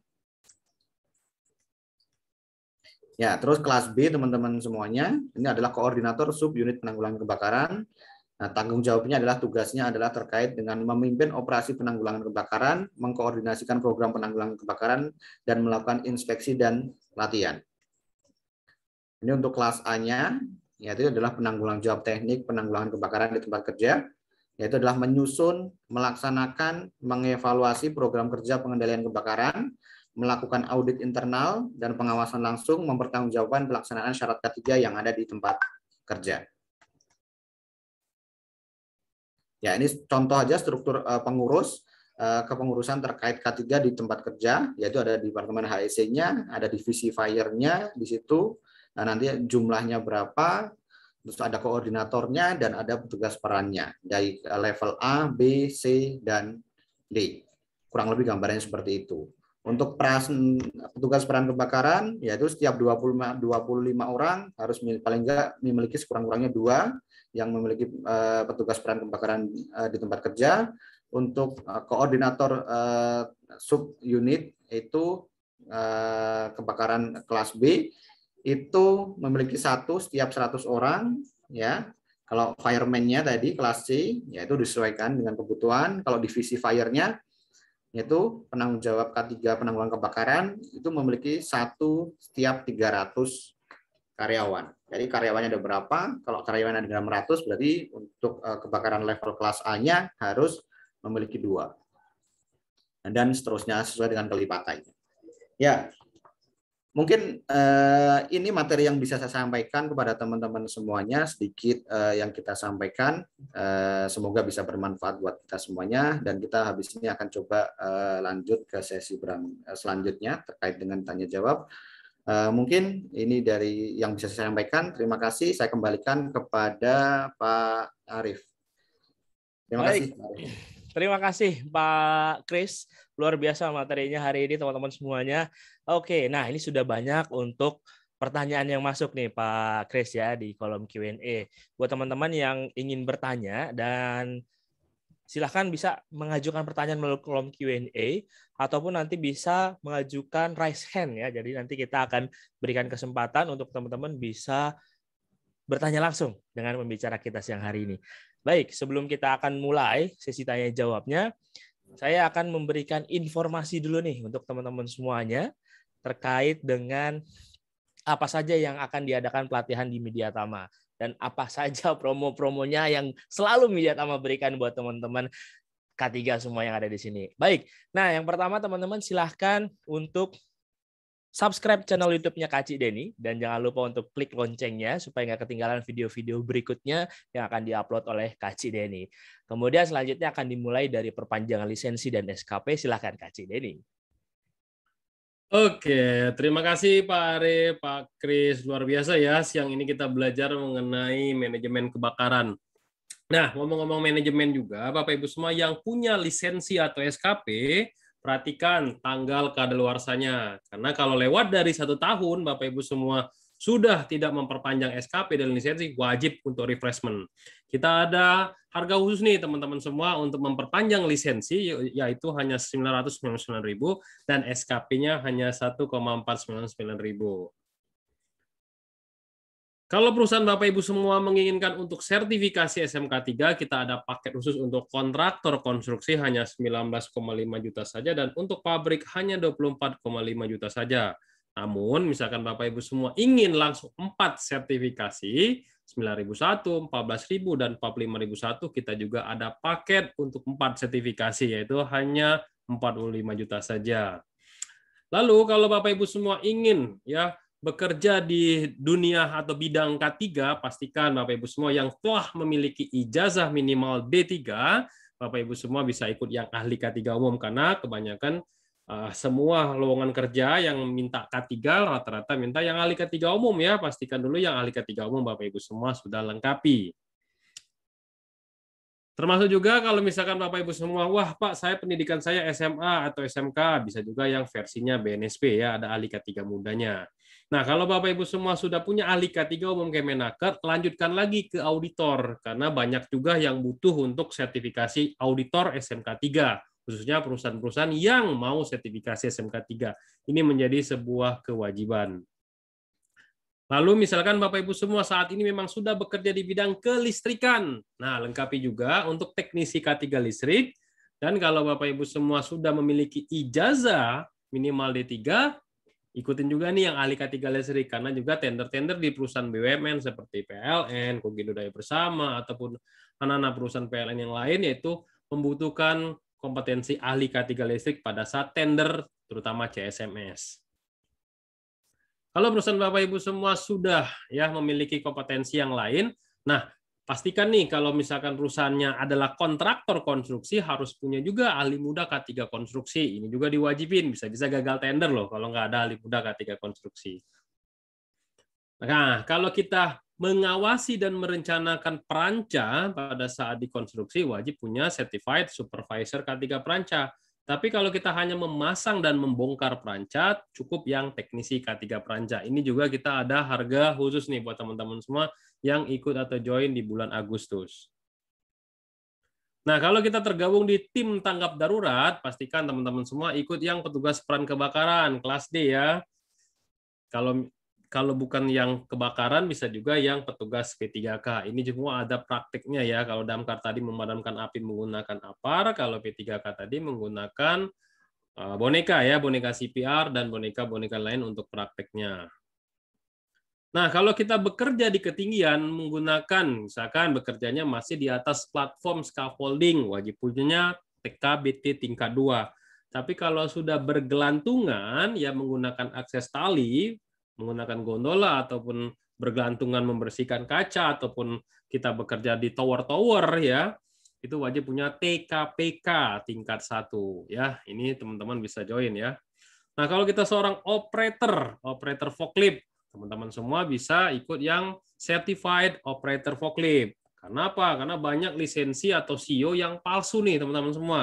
Nah, Bapak Ibu semua yang ikut operator forklift ini, kalau misalkan posisinya Pak, posisi saya bukan di Jakarta, bisa juga misalkan Bapak Ibu semua di daerah, nanti ujiannya bisa secara online via Zoom, tapi Bapak Ibu semua ini sifatnya tetap blended ya, tetap ada prakteknya, tapi prakteknya di pabriknya masing-masing. Nah, ini ada ATK yang Bapak Ibu semua bisa lihat semua. Nah, masing-masing ATK ini disesuaikan dengan kebutuhan ataupun dengan pelatihan-pelatihannya. Tapi yang kartu flash BCA, nah ini satu-satunya PJ K3 yang memberikan kartu member, kartu flash BCA ya buat teman-teman semua alumni dari Mediatama, termasuk juga lencana, buku agenda, tas, kemeja dan lain sebagainya. Pastikan teman-teman semua ikut di PJ K3 Mediatama. Pak, saya mau beli ATK-nya aja bisa nggak? Bisa. Teman-teman masuk aja ke Mediatama Online Shop di Tokopedia. Termasuk kalau teman-teman semua pengen cicilan 0%, gunakan semua pilihan bank ada di Mediatama Online Shop. Termasuk harganya juga lebih miring ya. Nah, ini juga ada satu platform lagi yang Mediatama punya, seperti teman-teman semua kalau ikut di Ruang Guru atau Skill Academy atau platform-platform yang lain, kita juga ada nih namanya Milea. Mediatama Learning Academy, buka aja di Chrome-nya milea.app. Di sini teman-teman semua bisa belajar secara online, mengikuti ujian dan mendapatkan e-certificate. Oke, silakan Pak Arif dilanjutkan. Oke, nah untuk teman-teman semuanya yang sedang mencari kerja, nah ini bisa kesempatan nih buat teman-teman semuanya bisa mendaftar atau bisa mencari pekerjaan melalui website kami di www.mediatama.co.id. Silakan teman-teman buka websitenya, kemudian ada menu karir. Nah, di situ silakan diklik, akan ada ratusan lowongan kerja yang update setiap harinya, dan di situ teman-teman bisa memasukkan lowongan pekerjaan dan tentunya dengan CV yang menarik. Ngomong-ngomong soal CV, teman-teman, bagaimana caranya membuat CV yang mudah dan juga menarik? Di aplikasi Mika Pro, kami mendukungnya untuk teman-teman bisa membuat CV secara online melalui aplikasi. Caranya klik menu buat CV online, kemudian isi biodatanya, kolom-kolom kotak yang kosong sampai dengan akhir. Kemudian jika ada dokumen pendukung seperti riwayat pendidikan, pekerjaan, dan juga sertifikat bisa dilampirkan. Kemudian tinggal teman-teman pilih template-nya sesuai dengan yang teman-teman sukai ya. Kemudian nanti setelah itu bisa dicetak atau bisa diunduh di menu profile, kemudian klik unduh CV. Nah, otomatis CV teman-teman bisa langsung digunakan untuk melamar kerja di www.mediatama.co.id. Selanjutnya, nah teman-teman, menariknya lagi adalah kita bisa mendapatkan uang saku sebesar 3 juta per bulan. Caranya gampang. Join aja ke pasukan reseller Mediatama. Bayar nggak? Gratis, teman-teman. Karena setiap aplikasi Mika Pro pasti memiliki yang namanya menu referral. Nah, referral ini kita mereferensikan teman kita yang ingin mengikuti pelatihan di Mediatama. Ketika diklik akan muncul kode referral. Nah, kode inilah yang nanti akan dimasukkan ke dalam menu kode referral ya. Kalau misalkan teman-teman setiap kolega itu klik pelatihan ada menu kode referral kan. Nah, kode referral ini bisa digunakan untuk pelatihan yang berbayar saja. Kalau untuk yang webinar gratis seperti ini itu tidak bisa menggunakan kode referral. Ini hanya yang berbayar saja. Teman-teman, kalau misalkan mereferensikan teman kita yang ingin ikut di Mediatama untuk pelatihannya, kita bakalan mendapatkan 5% dari harga pelatihannya. Terus keuntungan buat teman kita yang daftar apa? Dengan memasukkan kode referral, teman kita mendapatkan potongan harga sebesar Rp100.000. Nah, itu bisa menjadi salah satu selling point untuk kita bisa mengajak teman kita bisa join ke dalam pelatihan-pelatihan yang ada di Mediatama. Kemudian untuk share-nya gimana caranya? Gampang, klik aja pelatihan yang diinginkan, kemudian tinggal diklik share yang ada di sebelah kanan, paling ujung, sebelah logo WhatsApp.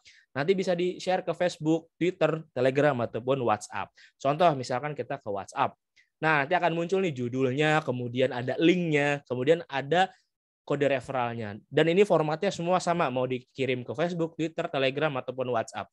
Kalau mau mengunduh gambarnya gimana? Nah, kami juga ada di grupnya, ataupun nanti teman-teman simpelnya screenshot aja ininya di aplikasi Mika Pro ya. Nanti tinggal dipotong, lalu bisa disebar.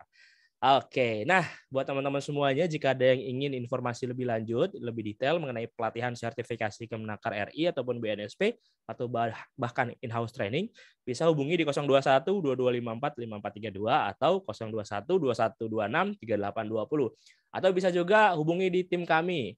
Ada Mbak Risma 0815 3261 5243, Mbak Soka di 0878 84 kali 0799, dan yang terakhir ada Pak Beni di 0821 2501 2338. Pastikan juga nih sudah memfollow akun Instagram kami di @mediatama dan juga Facebook Tama Mediatama Sertifikasi. Jangan lupa subscribe channel YouTube-nya Kak Cik Deni dan juga follow TikTok-nya Kak Cik Deni. Oke. Nah, buat teman-teman semuanya yang ingin kerjasama sebagai sponsor produk-produk K3 seperti APAR, P3K, dan APD, bisa hubungi 021 2254 5432, atau jika teman-teman instruktur nih yang sering mengisi materi ingin ikutan juga ngisi seperti Pak Bayu atau Pak Kris hari ini, bisa langsung aja join ke dalam komunitas instruktur Mediatama 2022, screenshot aja nomornya, atau bisa langsung hubungi di 0878 7346 1230. Oke, Pak Deni dan juga Pak Kris, sudah banyak nih yang bertanya, silahkan monggo dipersilakan untuk dijawab. Oke, terima kasih Pak Arief. Oke, kita akan jawab pertanyaan yang sudah masuk ke dalam Q&A, tapi kita akan pilih pertanyaan-pertanyaan yang memang cocok dengan topik kita siang ini. Oke, kita mulai dari Pak Anas Saputra. Ini Pak Anas bertanya nih, Pak Kris, bagaimana sistem manajemen dari kebakaran kalau di hotel ataupun pertokoan? Mungkin Pak Kris bisa jelaskan secara umum. Ya, silakan Pak Kris. Ya, terima kasih Pak Deni. Tadi yang menanyakan dari Pak siapa Pak Deni? Pak Anas. Pak Anas, oke Pak Anas. Terima kasih Pak Anas untuk pertanyaannya. Jadi untuk bagaimana sistem manajemen untuk di hotel dan yang ada di pertokoan. Jadi prinsipnya kurang lebih hampir sama untuk Pak Anas. Jadi kita akan melakukan sesuaikan dengan standar dan regulasi yang ada di tempat kerjanya. Tadi kalau kita bagaimana melakukan penanganan kebakaran, otomatis dilihat dulu di tempat kerja Pak Anas itu dari segi bangunannya, luas bangunannya, jumlah pekerjanya berapa, dan seterusnya. Nah itu nanti Pak Anas ada perhitungannya. Jadi kalau tadi disampaikan kalau tenaga kerjanya lebih dari 50, berarti memang harus membuat panduan terkait penanggulangan kebakarannya. Nah, untuk membuat panduan kebakarannya tadi akan disesuaikan dengan kompetensi dari dari petugasnya sendiri-sendiri.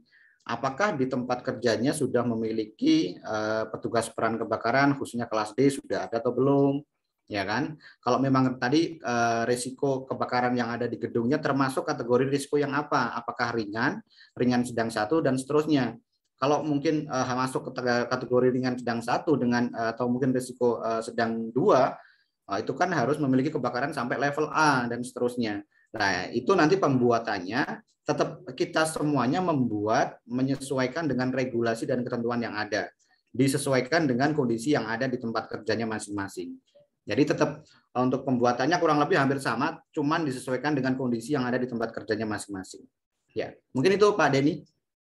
Oke, jadi manajemen kebakaran secara umum kita harus pastikan risiko yang ada di tempat kerja kita seperti apa, lalu membentuk organisasi terkait dengan manajemen kebakaran, lalu membuat prosedur kerja, ya, dan disosialisasikan. Itu ya secara umumnya ya, ingat PDCA-nya di dalam manajemen. Oke, pertanyaan berikutnya dari Ibu Efrida Nuraini. Dia bertanya nih, beliau adalah staf K3 rumah sakit. Bagaimana cara penempatan APAR untuk di ruangan pasien? Apakah tetap di dalam kamar ya atau di selasar saja? Silakan Pak Chris. Oke, terima kasih. Jadi untuk di rumah sakit itu silakan teman-teman dalam penempatannya tadi sudah saya sampaikan standar penempatan APAR itu kan sudah ada ketentuan dan regulasinya. Jarak antar APAR itu harus ditentukan. APAR satu dengan yang lain standarnya adalah jaraknya sekitar 15 meter. Nah, teman-teman silakan ditentukan dan penempatannya yang paling penting adalah penempatan APAR itu harus mudah dilihat dan mudah dijangkau. Dan ketentuannya tidak boleh ditaruh di atas lantai, harus digantung di atas ketinggian sekitar 120 cm atau 15 cm di atas lantai. Ya. Kalau masalah tetap mau dimasukkan di dalam ruang keperawatan atau di luar, silakan teman-teman bisa disesuaikan dengan layoutnya. Apakah memungkinkan dimasukkan dengan di dalam kamar atau lebih memudahkan ditaruh di selasar atau di koridor. Kalau saran saya akan sangat lebih mudah untuk dijangkau diambil itu penempatannya di koridor atau di selasar. Jadi ketika dalam kondisi emergensi, teman-teman yang mau melakukan pemadam kebakaran bisa langsung mengambil APAR yang mudah dilihat dan mudah dijangkau di tempat kerjanya. Ya, mungkin itu Pak Raden. Oke, itu buat Bu Efrida. Lalu pertanyaan Bu Efrida ini mirip juga dengan pertanyaan Pak Pasca Primayuda. Bagaimana cara memaintenance atau menguji dari alat proteksi kebakaran tersebut, baik itu APAR, hidran, ya, dan sprinkler dan lain-lain. Itu gimana cara maintenance-nya, Pak? Apakah 1 bulan sekali atau seperti apa? Silakan. Oke, baik, terima kasih. Jadi untuk melakukan maintenance, teman-teman semuanya, khususnya sistem proteksi kebakaran, baik itu APAR, hidran, dan seterusnya, itu memang idealnya lebih baik kalau dilakukan setiap bulan. Kalau kayak di pengalaman di tempat kerja saya, kita lakukan setiap bulan. Jadi setiap bulan itu kita melakukan ronde keliling untuk memastikan kesiapan dari sistem proteksi kebakaran yang ada di tempat kerja kita. Nah, kalau APAR, pengecekannya sudah ada sesuai standarnya, bagaimana cara memeriksanya, kalau itu adalah terbuat dari dry chemical atau tepung kering, silahkan bisa diangkat dan dirasakan powdernya itu, apakah dia sudah menggumpal atau masih bersifat serbuk, berbentuk serbuk. Kalau dia untuk mengecek apakah dia berbentuk serbuk atau tidaknya, bisa dibalikan APAR-nya, kalau dia masih terdengar ada desiran kayak pasir, berarti dia kualitasnya masih bagus. Dan juga dilihat dari pressure gauge-nya, tekanannya seperti apa. Itu kalau contoh kalau APAR. Kalau yang APAR yang dry chemical, kalau yang pakainya CO2, itu bisa menggunakan timbangan dan seterusnya. Dan itu pun juga dilakukan untuk sistem proteksi kebakaran yang lain. Baik hidran kita melakukan pemeriksaan dan pemeriksaannya setiap bulan. Kalau pengujiannya bisa dilakukan per triwulan atau per 6 semester. Oke, mungkin itu jawab ya Pak Pasca sama Ibu Efrida terkait dengan pemeriksaan, pengujian, dan memaintain APAR itu sendiri. Oke, baiklah. Pertanyaan berikutnya adalah ini mengenai di tangki solar. Nah, ini kira-kira APAR jenis apa yang cocok untuk di area ya tangki solar atau bahan bakar cair? Silakan Pak Zulkarnain. Nah, terima kasih Pak Zulkarnain ya. Pak Zul, silakan nanti dilihat lagi dengan materi yang tadi saya lihat di situ ada beberapa jenis klasifikasi kebakaran. Ya, kalau dia sifatnya cair berarti masuk klasifikasi kebakaran kelas B. Kelas B itu berarti tidak direkomendasikan, disarankan menggunakan bahan cair. Yang direkomendasikan adalah salah satunya adalah menggunakan APAR jenis dry chemical atau powder di situ. Itu akan jauh lebih efektif untuk melakukan pemadaman pada bahan-bahan kebakaran kelas B. Ya, mungkin itu Pak Denny. Di APAR kelas B ya. Ya. yang berisi busa ya, foam. Oke, lanjut lagi. Bagaimana cara untuk memanajemen ambulans ya jika terjadi kebakaran di sebuah tempat kerja kita? Dari Pak Gilang Ramadan. Silakan, Pak. Ya, terima kasih. Manajemen ambulan ketika terjadi kebakaran. Maksudnya yang terbakar ambulannya atau apanya nih? Yang terbakar tempat kerjanya, tapi kita ada ambulan di internal kita atau ambulan dari luar yang masuk ke area kita. Itu gimana cara untuk Oke. memanage Baik, transportasi? terima kasih untuk pertanyaannya. Jadi ketika untuk melakukan manajemen ambulan, teman-teman semuanya, ini hampir sama dengan kita melakukan manajemen terkait dengan teman-teman dinas pemadam kebakaran. Tadi saya sampaikan di materi itu, di situ disampaikan bagian pengamanan dan keamanan, yaitu di situ tercantumkan detailnya adalah siapa aja yang boleh masuk dan siapa aja tidak boleh masuk. Nah, di siapa aja yang boleh masuk ke lokasi kebakaran itu, salah satunya adalah teman-teman dari ambulans dan dinas pemadam kebakaran. Nah, teman-teman ambulan ini, di tempat kerja teman-teman semuanya, silakan mulai sekarang ditentukan lokasi nanti mobil pemadam itu akan ditempatkan tuh di sebelah mana. Kalau perlu dikasih tanda, itu adalah lokasi penempatan mobil pemadam kebakaran. Lokasi ambulannya di mana silakan ditentukan mulai sekarang. Nah, nanti ketika terjadi dalam kondisi emergensi, itu sudah menjadi SPO. Teman-teman bagian keamanan pengamanan di tempat kebakaran tersebut sudah bisa langsung mengarahkan ke lokasi titik yang sudah ditentukan di tempat kerjanya masing-masing. Ya. Mungkin kurang lebih seperti itu, Pak Denny. Oke, gitu ya teman-teman ya, manajemen ambulan atau untuk mengevakuasi korban dan untuk pemadam kebakaran, mobil pemadam kebakarannya sudah ditentukan titiknya dan pastikan itu tidak dihalangi oleh bangunan-bangunan yang lain dan bisa diakses oleh eksternal apa internal gitu ya, Bapak Ibu semua teman-teman ya.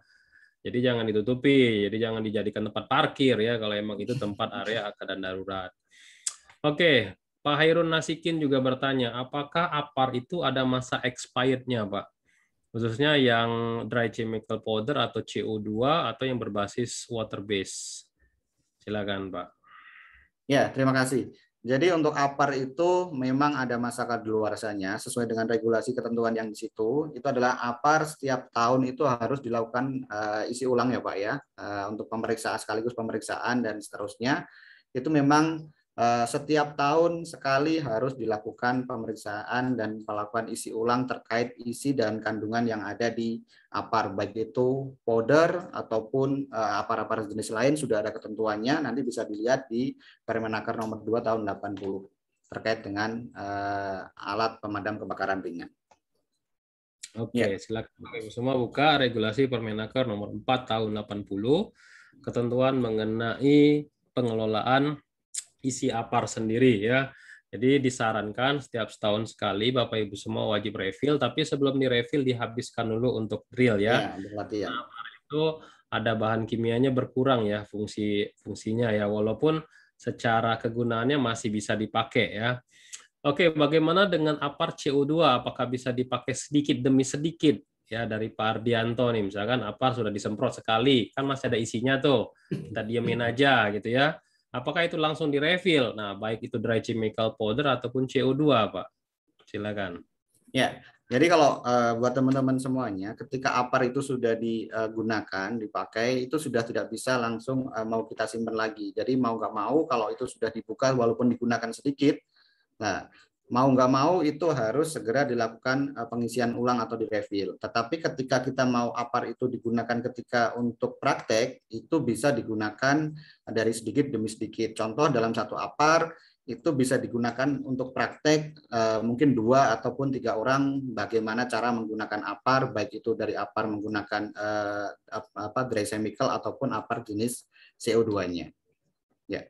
Oke, jadi gitu ya Bapak Ibu semua yang punya APAR, kalau sudah pernah disemprot sekali itu harus dihabiskan karena APAR itu ada gas nitrogennya, ketika kita simpan lagi APAR-nya nggak akan keluar walaupun baru dipakai sedikit karena serbuknya masih ada ya, dry chemical-nya masih ada, tapi nitrogen untuk mengeluarkan APAR itu udah habis. Jadi disarankan ketika sekali pakai harus dihabiskan. Jadi kalau misalkan mau praktek bisa sedikit-sedikit, tapi untuk praktek ya, bukan untuk benar-benar memadamkan api. Jadi jangan coba-coba menggunakan APAR cemprot sekali. Kayak dulu saya pernah ada di proyek, mungkin penasaran, jadi ada habis bakar sampah, disemprotlah sedikit oleh dia, terus digantung lagi. Wah, besoknya udah nggak bisa dipakai lagi karena nitrogennya udah habis. Jadi gitu ya Bapak Ibu semua ya. Ingat, APAR itu dipakai untuk keadaan darurat, bukan untuk nyemprot api dari pembakaran sampah. Nah, itu juga ya. Itu harus disosialisasikan ya, apalagi untuk para pekerja-pekerja konstruksi. Oke, berikutnya terkait dengan ini tadi ada yang bertanya juga, simulasi. Nah, apakah simulasi kebakaran itu wajib dilakukan berapa kali dalam setahun minimal ya, khususnya di tempat kerja? Dari Warsana Darumi, silakan Pak. Ya, terima kasih Pak Warsana.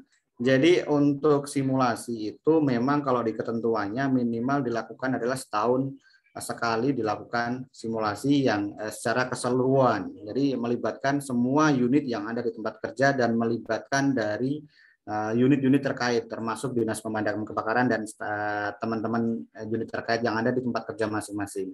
Nah, itu memang idealnya minimal dilakukan setahun sekali. Itu yang melibatkan secara keseluruhan. Akan tetapi teman-teman semuanya untuk melakukan drill untuk bisa meningkatkan kapasitas dari teman-teman di unit itu biasanya idealnya itu kita bisa melakukan simulasi bisa setahun itu bisa 4 kali. Itu untuk pelatihan dan simulasi untuk internal kita. Jadi biasanya kita laksanakan itu di kuartal pertama, 2, dan 3. Biasanya di kuartal akhir itu baru simulasi secara komprehensif, secara keseluruhan yang melibatkan seluruh stakeholder yang ada. Nah, itu memang di ketentuannya memang dilaksanakan simulasi minimal setahun sekali. Ya. Oke, itu ya Pak Warsana ya. Lanjut. Mengenai ini, Pak Desman Inta, standar tinggi api yang bisa dipadamkan menggunakan APAR itu yang seperti apa? Untuk kita gunakan apa, dan apakah apa yang harus kita lakukan jika kita terjebak ya di dalam sebuah ruangan ya untuk mengevakuasi? Silakan Pak. Ya, baik. Jadi teman-teman, saya sampaikan kembali untuk penggunaan APAR itu hanya digunakan untuk memadamkan kebakaran, khususnya pemadaman awal. Jadi ketika api itu masih kecil, ya ketinggiannya belum terlalu tinggi, mungkin masih ketinggian 1 meteran, itu masih bisa digunakan menggunakan APAR. Ya, untuk pemadaman yang sifatnya apinya sudah cukup besar, itu memang lebih efektif menggunakan sistem kebakaran yang ada di gedung, yaitu menggunakan hidran gedung atau hidran bangunan yang ada di suatu tempat kerja. Nah, kalau seumpama tadi disebutkan, kalau kita terjebak dalam suatu lokasi terjadinya kebakaran, bagaimana cara kita untuk bisa melakukan evakuasi di situ? Ya, pertama, teman-teman semuanya, ini saya sedikit sarankan buat teman-teman semuanya.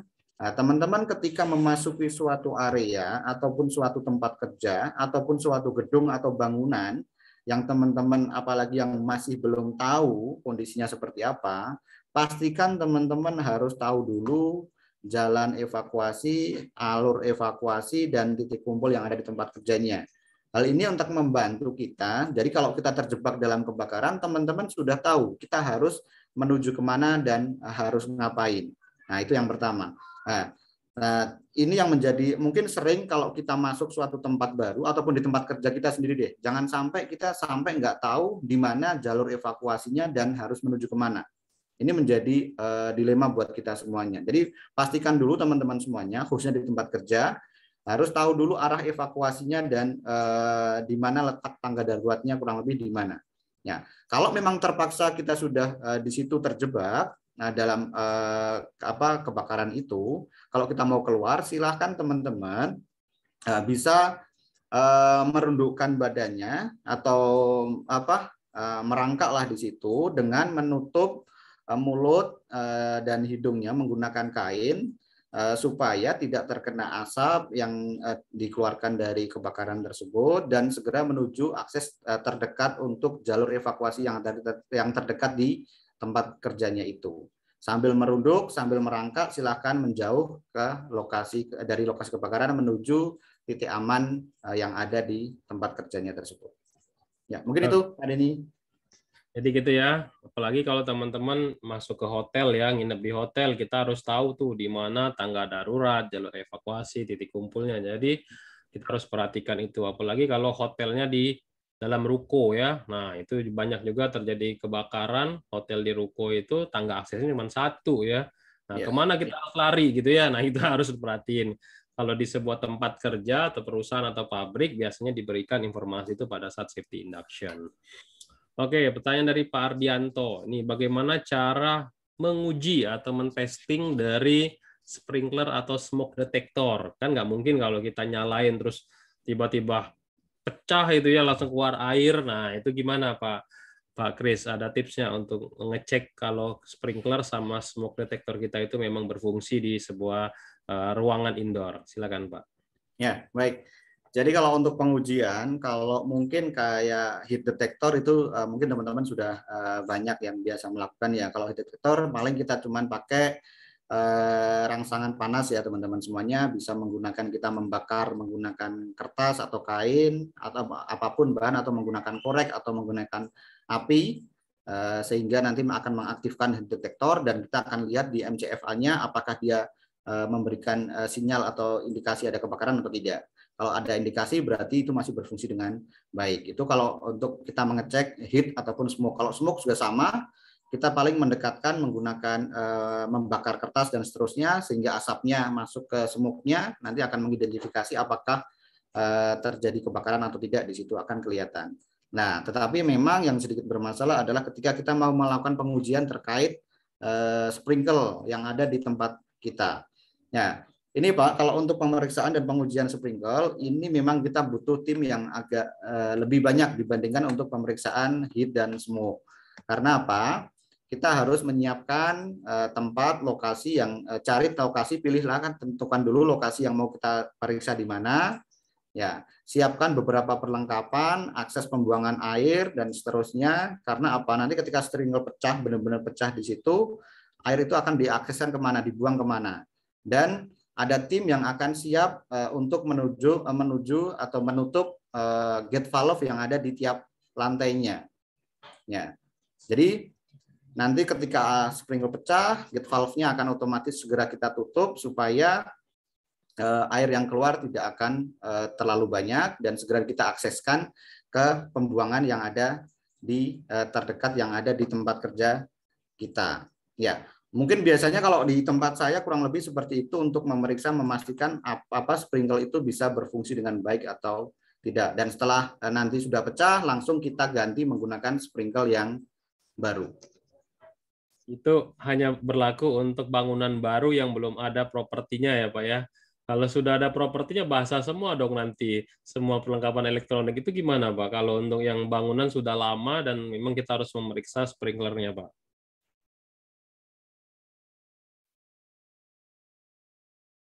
Pak Kris? Ya.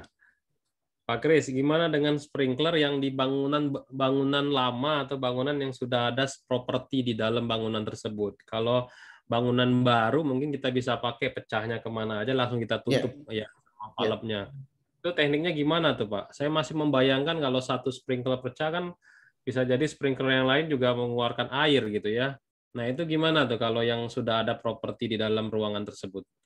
Ya, jadi teman-teman semuanya, sprinkler itu hanya akan pecah atau aktif ketika ada rangsangan panas. Jadi sprinkler itu kan ada rangsangan panas ketika kita mendapatkan rangsangan kurang lebih 60 derajat Celcius, baru dia akan pecah. Jadi ketika di dalam ruangan itu yang terangsang cuma ada satu sprinkler, jadi yang pecah akan hanya cuma satu. Jadi tidak akan yang lain ikutan pecah. Nah, itu yang pertama. Jadi kalau memang di situ sudah ada properti yang sudah ada, biasanya nih teman-teman semuanya, kita mengakalinya biasanya menggunakan instalasi kayak kita bikin selang sendiri ukuran besar. Jadi ketika terjadi nanti sprinklernya pecah, di sprinklernya itu langsung kita masukkan selang yang cukup besar. Jadi air yang pecah tadi akan masuk melalui selang itu dan akan kita arahkan mungkin ke toilet ataupun yang terdekat di situ. Jadi untuk mengujinya kurang lebih seperti itu. Oke, sprinkler pun sebenarnya ada banyak juga jenisnya ya Pak ya, bukan yang hanya Betul, 60 derajat aja, ada juga yang 80 derajat kalau memang di macam-macam area. ya. Tapi yang paling lazim di kita paling banyak adalah yang merah, headnya merah, yaitu yang di suhu 68 derajat. Yang dari air raksa itu ya Pak ya. Betul, Pak. Oke, kita lanjutkan ya Bapak Ibu semua ya. Wah, ini semakin banyak pertanyaan nih. Semakin bingung. Oke, pertanyaan yang menarik aja nih yang saya membahas mengenai kalau yang sekarang yang populer di Indonesia itu ada istilah fire triangle ya, Riva Padel ya. Terbentuknya api itu dari oksigen, dari bahan, dan dari panas. Tapi ada juga sekarang sudah dikenalkan dengan fire pentagon dari Pak Fadel ini. Itu gimana tuh Pak, fire pentagon ya terkait dengan munculnya api? Karena ada satu atau dua bahan lagi untuk menciptakan sebuah api. Tidak cukup hanya 3 unsur itu. Silakan Pak Kris. Iya, jadi memang kalau dulu kita lebih sering banyak mengenal terkait dengan mungkin fire triangle ya, triangle of fire itu memang kita lihat hanya ada bahan, terus oksigen dan juga panas yang bisa menimbulkan terjadinya kebakaran. Tapi kalau sekarang sudah ada pentagon, ada tetrahedron of fire dan seterusnya. Nah, itu sebenarnya di situ adalah adanya reaksi kimia yang mungkin menimbulkan terjadinya kebakaran itu bisa sustainable. Jadi dia bisa terus berlangsung kebakaran terus. Yaitu yang disebabkan karena adanya zat kimia yang ditimbulkan dari kebakaran itu melakukan ada pemecahan molekul atau zat kimia yang ada di situ. Contoh kalau itu dari hidrogen dan air, nah ketika terjadi kebakaran dan itu terpecah, itu bisa menimbulkan reaksi berantai atau reaksi kimia yang bisa menimbulkan api itu bisa semakin besar dan semakin padam. Nah, kurang lebih memang seperti itu. Jadi bagaimana caranya di situ kita untuk bisa memutus rantai atau reaksi kimia yang ada di situ. Nah, untuk memutus rantai itu, nah itu ada beberapa tahap atau cara untuk memutuskannya. Ya, itu dengan kita melakukan beberapa tindakan, salah satunya dengan metode pemadaman kebakaran yang tadi sudah saya sebutkan, baik itu menggunakan starvasing, dilusing, ataupun menggunakan smoothering. Ya, nah, intinya adalah kalau untuk pemadaman kebakaran yang terkait dengan pentahelik ataupun dengan menggunakan tetrahedron itu, kita harus bisa mengurai dan meminimalkan ion-ion ataupun gas-gas yang akan terurai ketika terjadi kebakaran. Sehingga jangan sampai itu bisa menimbulkan atau bahkan bisa menjadi bahan bakar tambahan untuk menimbulkan api itu bisa menjadi lebih besar lagi. Ya. Oke, jadi itu ya hanya menggunakan tambahan istilah aja untuk oksidasi dari zat-zat atau bahan kimia yang menyebabkan terjadinya kebakaran atau munculnya api. Oke, Bapak Ibu semua, kita masuk ke sesi yang ketiga, yaitu tanya langsung dengan instruktur. Silakan Bapak Ibu semua klik tombol raise hand.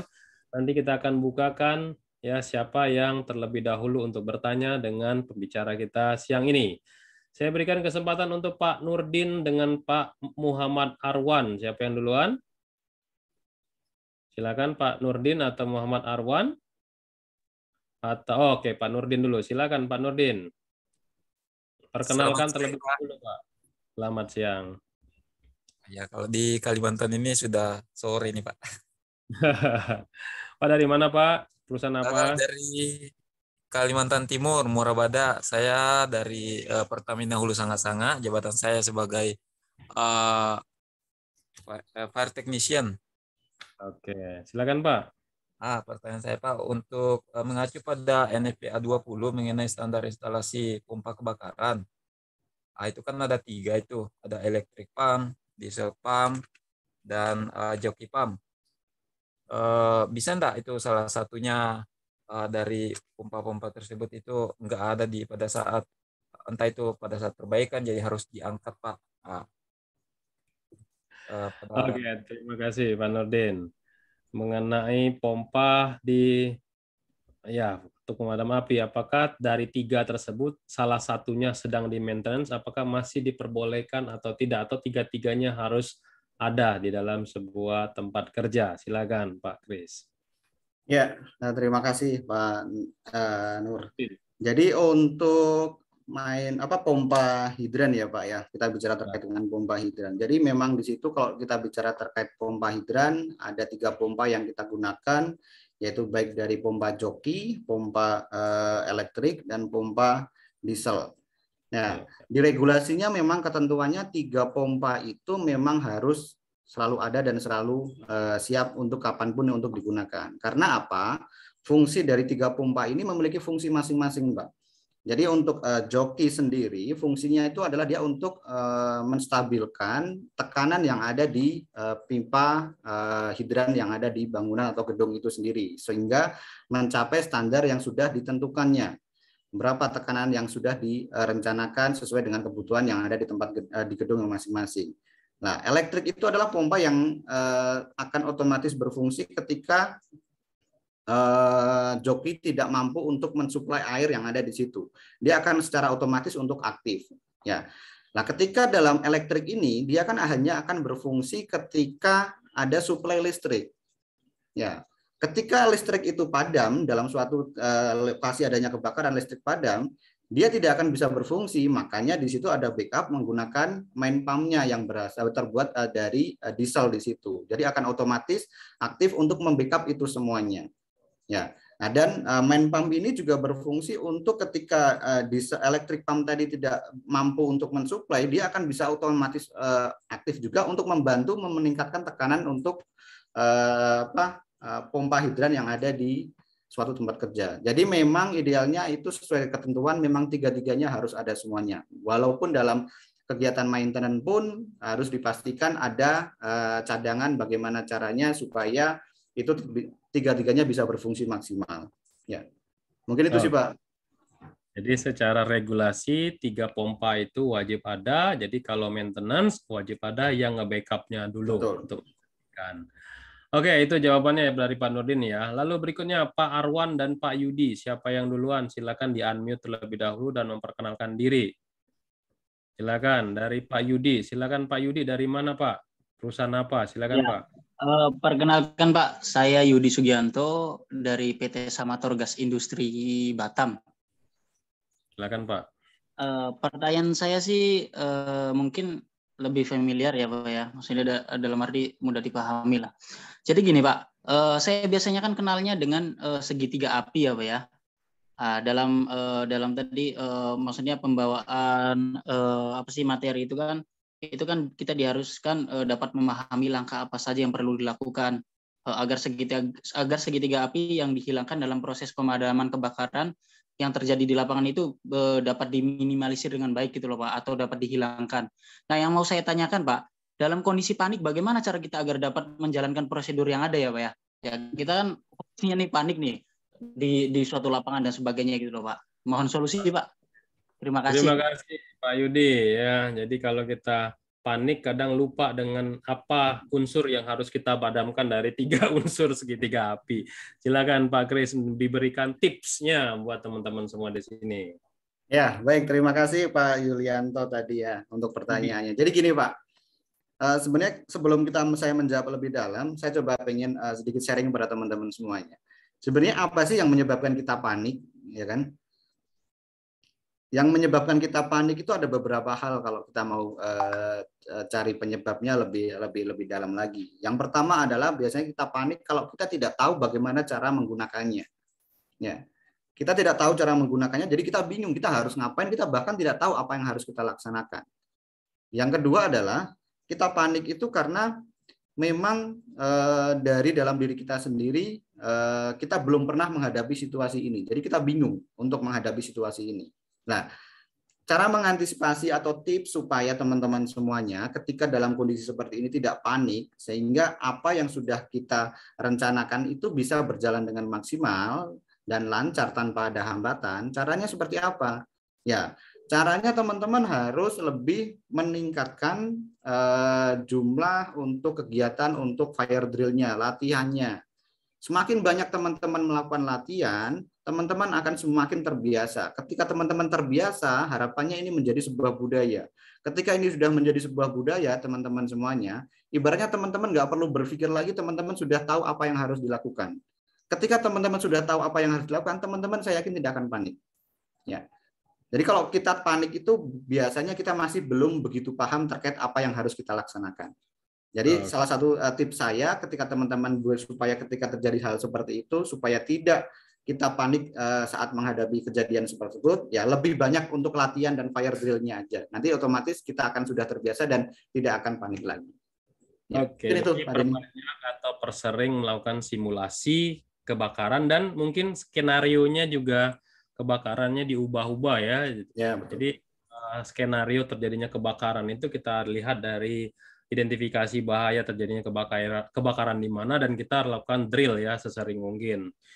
Drillnya pun boleh juga perbagian ya, nggak mesti secara keseluruhan supaya bisa tahu ya detail-detailnya kayak gimana, apa yang harus dilakukan. Oke, kita buka lagi dari Pak Hari Damanik, Pak Kulberstone, sama Pak Ismail. Silakan yang duluan. Oke, Pak Kulberstone, silakan Pak. Dari mana Pak? Ya, selamat siang Pak Denny. Saya sebetulnya mau pakai PC saya, cuman tiba-tiba mati. Saya pakai PC kakak saya. Saya mau tanya dengan Pak Kris. Saya dari Depok Pak. Saya mau nanya dengan Pak Kris. Pak Kris, selamat siang Pak Kris. Selamat siang Pak. Iya. Pak, saya mau nanya, kalau misalnya terjadi kebakaran di suatu rumah sakit dan sedangkan rumah sakit itu menerima pasien COVID, apa yang seharusnya dilakukan oleh pihak rumah sakit untuk mengamankan pasien COVID itu, Pak? Terima kasih, Pak. Terima kasih. Jadi ini skenarionya adalah terjadi kebakaran di rumah sakit yang pada saat itu lagi menangani pasien COVID. Ya, silakan. Mana yang harus didahulukan? Silakan Pak Kris. Ya, baik. Terima kasih Pak Kulbersen ya tadi bilang.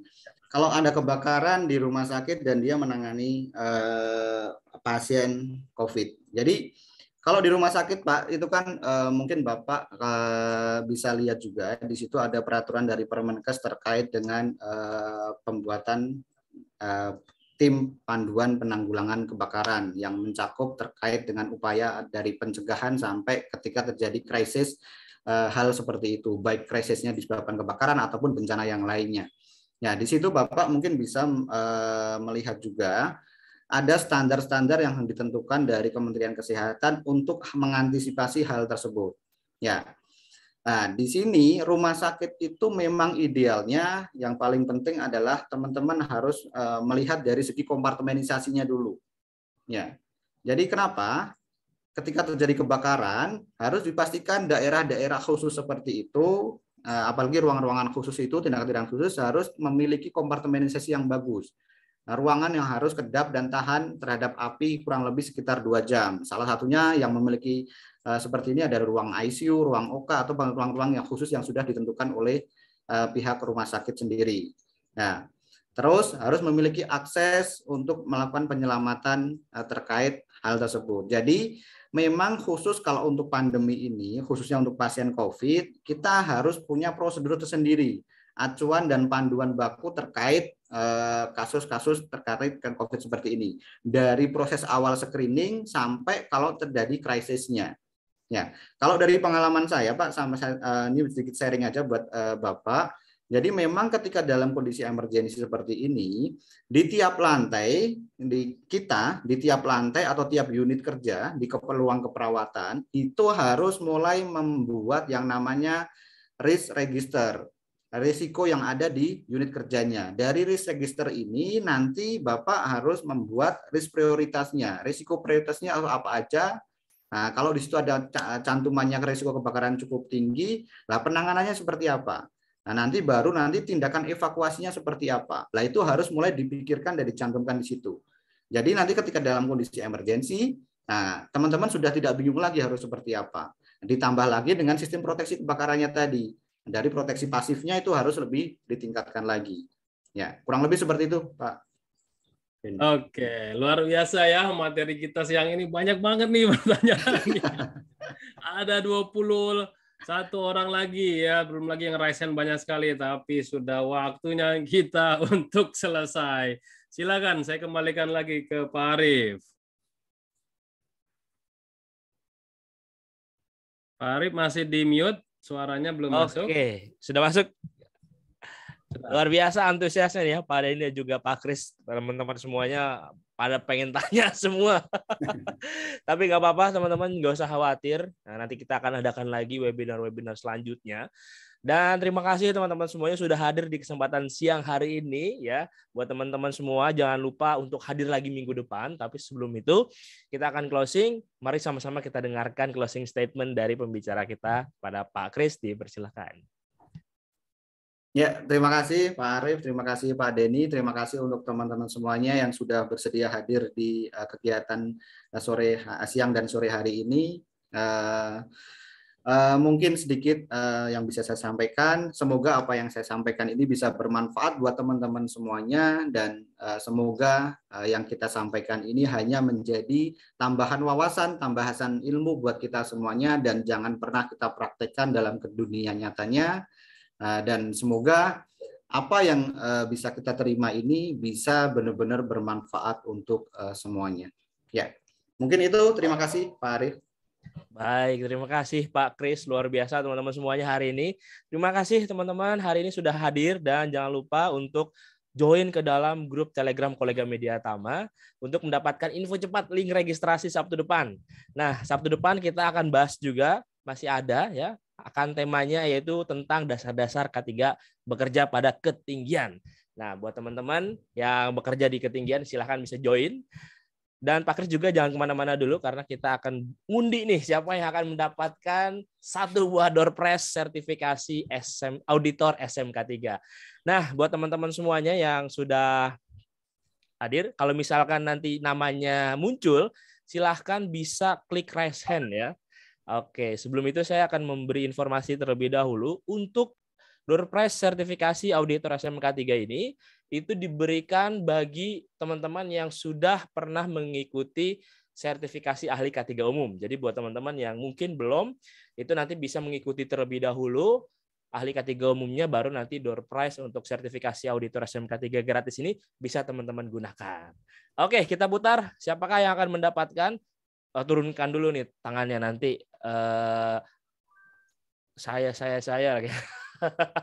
Oke, siap. Siapakah yang akan mendapatkan door prize sertifikasi auditor SMK 3? Belum, jangan pada angkat tangan dong, kan belum muncul.